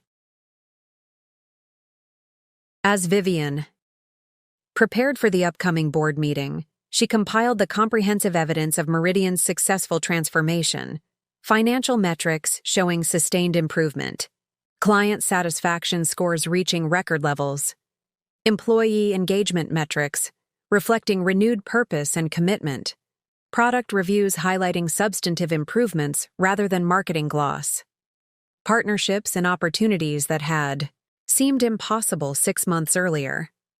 The narrative they collectively told was clear and compelling. Meridian Enterprises wasn't merely recovering from near disaster. It was emerging stronger, more focused, and better positioned than it had been. Even before Alexander's missteps, the transformation wasn't just a return to stability, but an evolution towards something more sustainable and valuable than what had existed before. For Vivian personally, this evidence of success carried profound meaning beyond professional validation. Each improved metric, each positive client interaction, each engaged employee represented the vindication of her vision for what Meridian could be, the vision Alexander had dismissed as overly cautious and insufficient for market leadership, as OI. She reviewed the final slides for her board presentation. Vivian reflected on the journey that had brought her to this moment. The devastation of Alexander's betrayal, both personal and professional, had forced her to rebuild herself from the ground up. That painful process had ultimately equipped her with exactly the skills, perspective, and resilience needed to rescue and transform the company they had once built together. The evidence of success surrounding her wasn't just proof that she had been right and Alexander wrong, though that validation was certainly present. More importantly, it was confirmation that the values she had always advocated, sustainable growth, authentic client relationships, collaborative innovation, financial discipline, were indeed the foundation for genuine business success. The quarterly numbers told a story of remarkable corporate recovery, but for Vivian Chen, they represented something even more significant: the culmination of a personal and professional journey from betrayed co-founder to triumphant CEO, from discarded partner to visionary leader, whose approach had been unequivocally validated by the very market Alexander had claimed she didn't understand. This, perhaps, was the most meaningful evidence of success. Not that she had proven Alexander wrong, but that she had proven herself right, creating in the process a stronger, more vibrant Meridian than had ever existed before. 1 year to the day, after Vivian Chen assumed leadership of Meridian Enterprises, she stood at the floor-to-ceiling windows of her office, watching the Seattle sunset paint the skyline in hues of gold and amber. The symbolism of the anniversary wasn't lost on her. One complete cycle from crisis to recovery, from uncertainty to validated success, from professional devastation to triumphant return. The past 12 months had transformed not just Meridian, but Vivian herself. The woman who had entered this building as the new CEO, determined, strategic, and focused on reclaiming what had been taken from her, had evolved into something more complex and perhaps more powerful. The journey had changed, her in ways she was only now beginning to fully understand. A gentle knock at the door interrupted her reflection. Eleanor Blackwell entered, carrying a small gift bag and wearing an unusually warm smile. "I thought the occasion deserved acknowledgement," Eleanor said, placing the bag on Vivian's desk. "1 year of the most remarkable corporate turnaround I've witnessed in 3 decades of investing." Vivian opened the gift to find a beautiful crystal paperweight etched with a simple message, "Vision vindicated." The sentiment brought an unexpected lump to her throat. "Thank you," she said, genuinely touched by the gesture from her typically reserved mentor and investor. "It's been quite a year." "That," Eleanor replied, "is an understatement of spectacular proportions." They settled into the comfortable seating area that had replaced Alexander's imposing conference table, the city lights beginning to twinkle beneath them as darkness fell. Horizon Capital's investment in Meridian has yielded a 218% return in 12 months, Eleanor noted, her investor's precision never far from the surface. "From a purely financial perspective, it's been an unqualified success. But I suspect the metrics that matter most to you are different." Vivian nodded, considering the question. "The financial recovery was necessary, of course. But you're right. That's not how I measure success, at least not primarily." She gestured toward the open office space beyond her glass walls, where even at this evening hour, teams were engaged in animated collaboration. "I measure it in the restoration of Meridian's culture, in products that genuinely solve client problems, in an organization that functions from authentic values rather than ego or acquisition metrics." "And on a personal level?" Eleanor asked, her gaze shrewd but compassionate. "How do you measure the success of your own journey through all this?" The question struck at something Vivian had been contemplating as the anniversary approached: how to integrate the personal and professional dimensions of her remarkable year. "When Alexander left," she began carefully, "he took everything I thought defined me: my marriage, my role at Meridian, my professional identity. I measured my initial success by what I reclaimed. But somewhere along the way, that changed." Eleanor listened attentively as Vivian continued. "I realized I wasn't actually reclaiming anything. I was creating something new, a different version of Meridian, a different version of myself. Not a restoration, but a reinvention." This insight had been gradually forming throughout the year, crystallizing as Vivian recognized that her leadership of Meridian wasn't simply undoing Alexander's mistakes or returning to some earlier version of the company. It was synthesizing her original vision with everything she'd learned during her time building Horizon Capital, creating something stronger and more sustainable than what had existed before. "The personal vindication of proving Alexander wrong about my capabilities was satisfying," Vivian acknowledged with a smile. "I won't pretend it wasn't, but it was also surprisingly fleeting. What has proven more lasting is the discovery that his betrayal inadvertently led me to capacities and strengths I might never have developed otherwise." Eleanor nodded, understanding evident in her expression. Necessity as the mother of reinvention. "Exactly," Vivian agreed. "If Alexander hadn't pushed me out of Meridian, I never would have built Horizon Capital. I never would have developed the investment expertise that eventually allowed me to recognize Meridian's vulnerability and position myself to step in. The very skills needed to save Meridian were ones I acquired only because I was forced to start over." The irony wasn't lost on either woman. Alexander's attempt to eliminate Vivian professionally had instead catalyzed her evolution into precisely the leader capable of rescuing Meridian from his mismanagement. "There's a certain poetic justice in that," Eleanor observed. "There is," Vivian agreed. "But what I find more meaningful is the integration of those experiences into something constructive.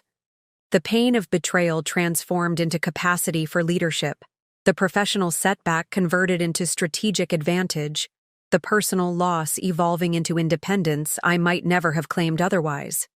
As they spoke, Vivian's assistant appeared at the door with a subtle gesture indicating an important call.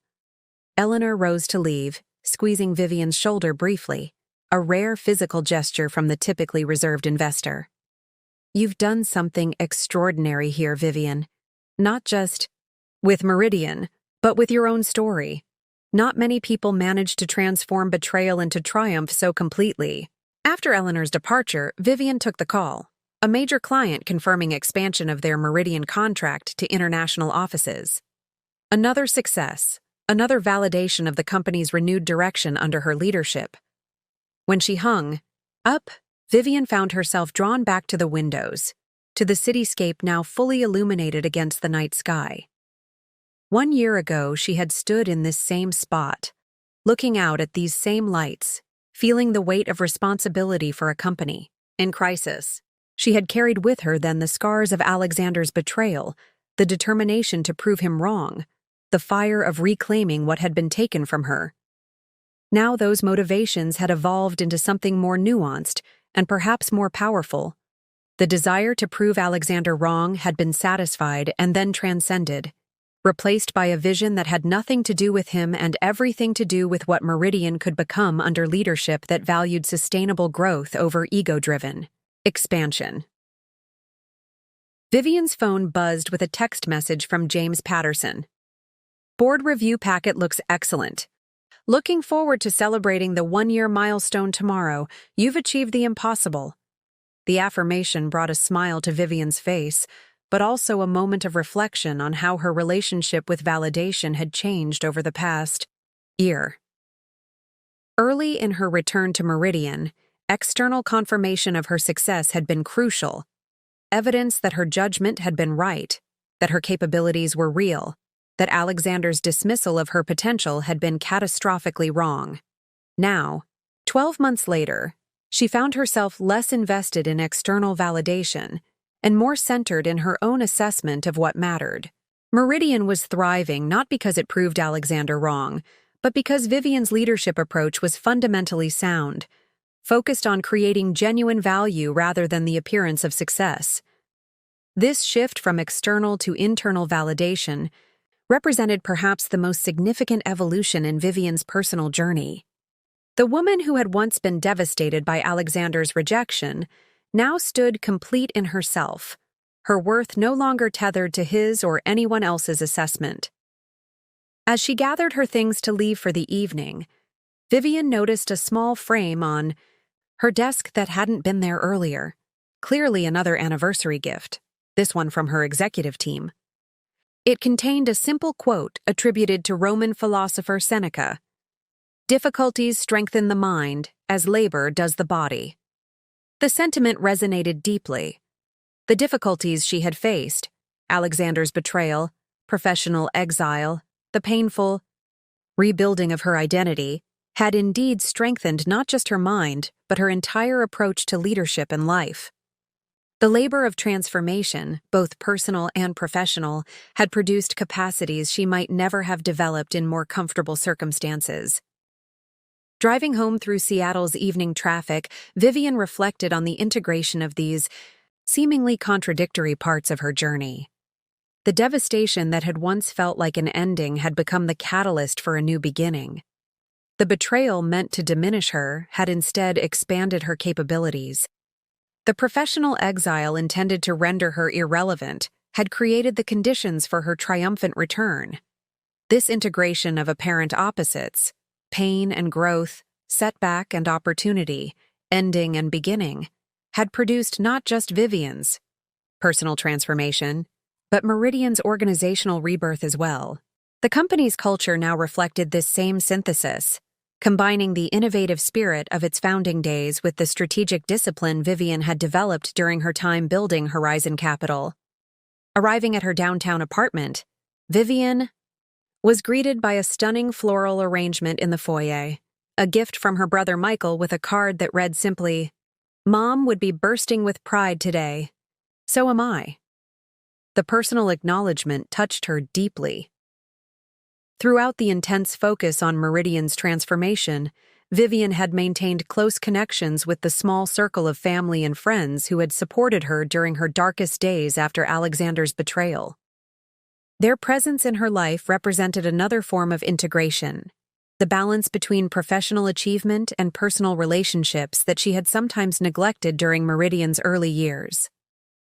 Later that evening, as Vivian prepared materials for the next day's board meeting commemorating her first year as CEO, she found herself drawn to an article that had appeared in that morning's Seattle Business Chronicle. Meridian's Renaissance: How Vivian Chen Transformed Betrayal. into billion-dollar success. The headline made her smile. Journalists did love their dramatic narratives. But as she skimmed the article, she found it captured something essential about her journey. The writer had interviewed several Meridian employees, clients, and industry analysts, weaving together a narrative that extended beyond business metrics to the human dimension of the company's transformation. Chen's leadership represents a new model of corporate resilience, the article concluded. Not the ego-driven, acquisition-obsessed approach that nearly destroyed Meridian, but a balanced vision that values sustainable growth, authentic client relationships, and organizational health. In proving her ex-husband catastrophically wrong about her capabilities, Chen has simultaneously validated a leadership approach that the technology industry desperately needs. The assessment was gratifying, particularly the recognition that what had occurred at Meridian wasn't just a personal vindication, but a validation of an entire leadership philosophy, one that prioritized genuine value creation over the appearance of success, sustainable growth over reactive expansion, and collaborative innovation over top-down control. As midnight approached on this significant anniversary, Vivian allowed herself a final moment of reflection. The journey from devastated ex-wife to triumphant CEO had not been what she would have chosen. The pain of betrayal too acute, the professional setback too severe, the personal loss too profound. Yet standing on the other side of that transformation, she could acknowledge that these very difficulties had forged something extraordinary, both in herself and in the company she now led. The Vivian Chen who had sobbed on her bedroom floor as Alexander packed his suitcase could never have imagined the woman she would become through that crucible.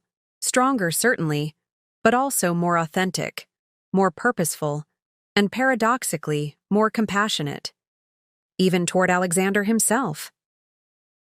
Their final conversation months earlier had revealed a man beginning to recognize the magnitude of his miscalculation, not just in dismissing Vivian's capabilities, but in the fundamental values that had guided his leadership. There had been no satisfaction in witnessing his diminishment, only a quiet acknowledgement that consequences inevitably follow choices. Vivian's phone buzzed with a calendar reminder for tomorrow. 1-year anniversary board presentation, 9 a.m. The agenda included her vision for Meridian's next stage of growth, building on the successful foundation established during this transformative year. That future-focused orientation captured perhaps the most significant aspect of Vivian's personal and professional integration. She was no longer defined by her past with Alexander, or even by her triumphant return to Meridian. She had moved beyond reaction to creation, beyond reclamation to innovation, beyond proving Alexander wrong to proving herself right in ways that transcended their shared history. As she finalized her presentation for the board meeting, Vivian included a slide she had deliberated over for days, a simple statement of Meridian's renewed purpose under her leadership. Building technology that serves humanity through sustainable innovation and authentic partnership. The words reflected not just a corporate mission but Vivian's personal integration of all she had experienced. The pain of betrayal transformed into commitment to authenticity. The experience of professional dismissal converted into valuing genuine partnership. The recovery from crisis channeled into dedication to sustainability. Morning found Vivian Chen striding confidently through Meridian's headquarters, greeting employees by name, exchanging brief updates with department heads, her presence exuding the calm authority that had become her leadership signature. The boardroom awaited, its configuration transformed like so much else in the company. No longer designed for power displays but for collaborative decision-making and strategic clarity. As board members gathered, the atmosphere reflected the dramatic shift in Meridian's trajectory over the past 12 months. From crisis to stability, from vulnerability to strength, from uncertainty to validated success. James Patterson, who had witnessed both Vivian's departure and her triumphant return, greeted her with genuine warmth. 1 year ago, we took a chance on your vision for Meridian's recovery. he said quietly. It might be the best decision this board has ever made. Vivian smiled, acknowledging the compliment while recognizing that taking a chance hadn't quite captured what had occurred. The board hadn't gambled on an unknown quantity. They had recognized in Vivian the leadership qualities Meridian desperately needed, the same qualities Alexander had systematically dismissed and attempted to erase from the company's culture. As she prepared to present her anniversary assessment and future vision to the board, Vivian Chen stood not as Alexander Reed's ex-wife who had improbably reclaimed her position, but as Meridian's CEO who had earned that role through demonstrated capability and validated results. The distinction was subtle but profound. A shift from identity defined by relationship to identity established through independent achievement. "Good morning," Vivian began, her voice confident and clear.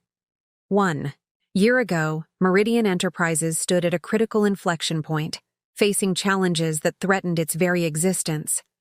Today, we gather to celebrate not just recovery, but renaissance, a fundamental reimagining of what this company can be and the value it can create in the world.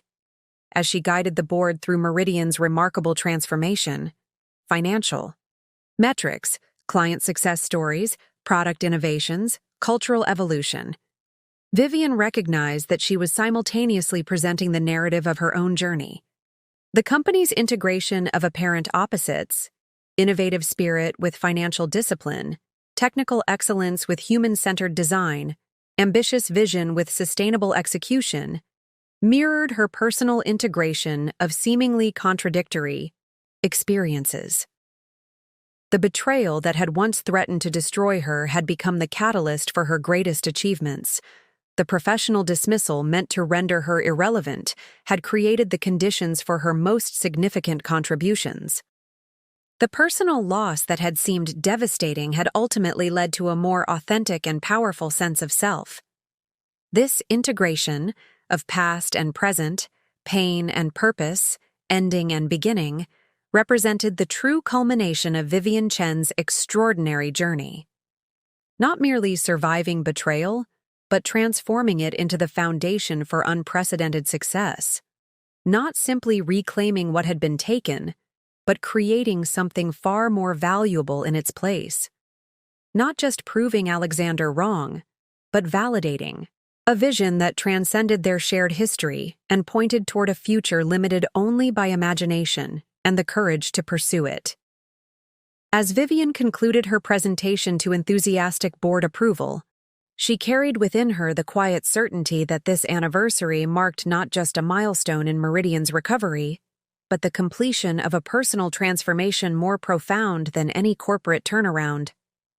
The woman who had once defined herself in relation to Alexander Reed, as wife, as co-founder, as betrayed partner, now stood complete in herself, her identity forged through challenge, her purpose clarified through adversity, her vision validated through results. The journey that had begun with a devastating betrayal had culminated in triumph beyond mere revenge, the creation of a stronger, more authentic self, and a more vibrant, purposeful Meridian than had ever existed before.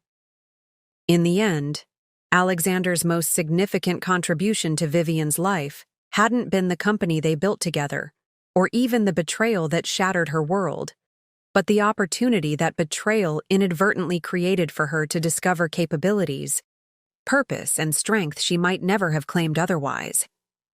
As board members offered congratulations and shared their perspectives on Meridian's extraordinary year, Vivian felt a deep sense of completion, not of her journey, which would continue to evolve in ways she couldn't yet imagine, but of the chapter that had begun with betrayal and culminated in this moment of integrated triumph.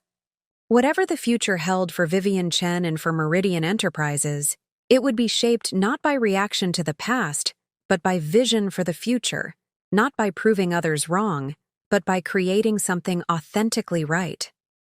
In that realization lay perhaps the most profound evidence of Vivian's transformation.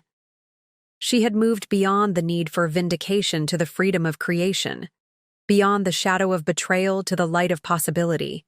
beyond the limitations of what had been to the expansive potential of what could be.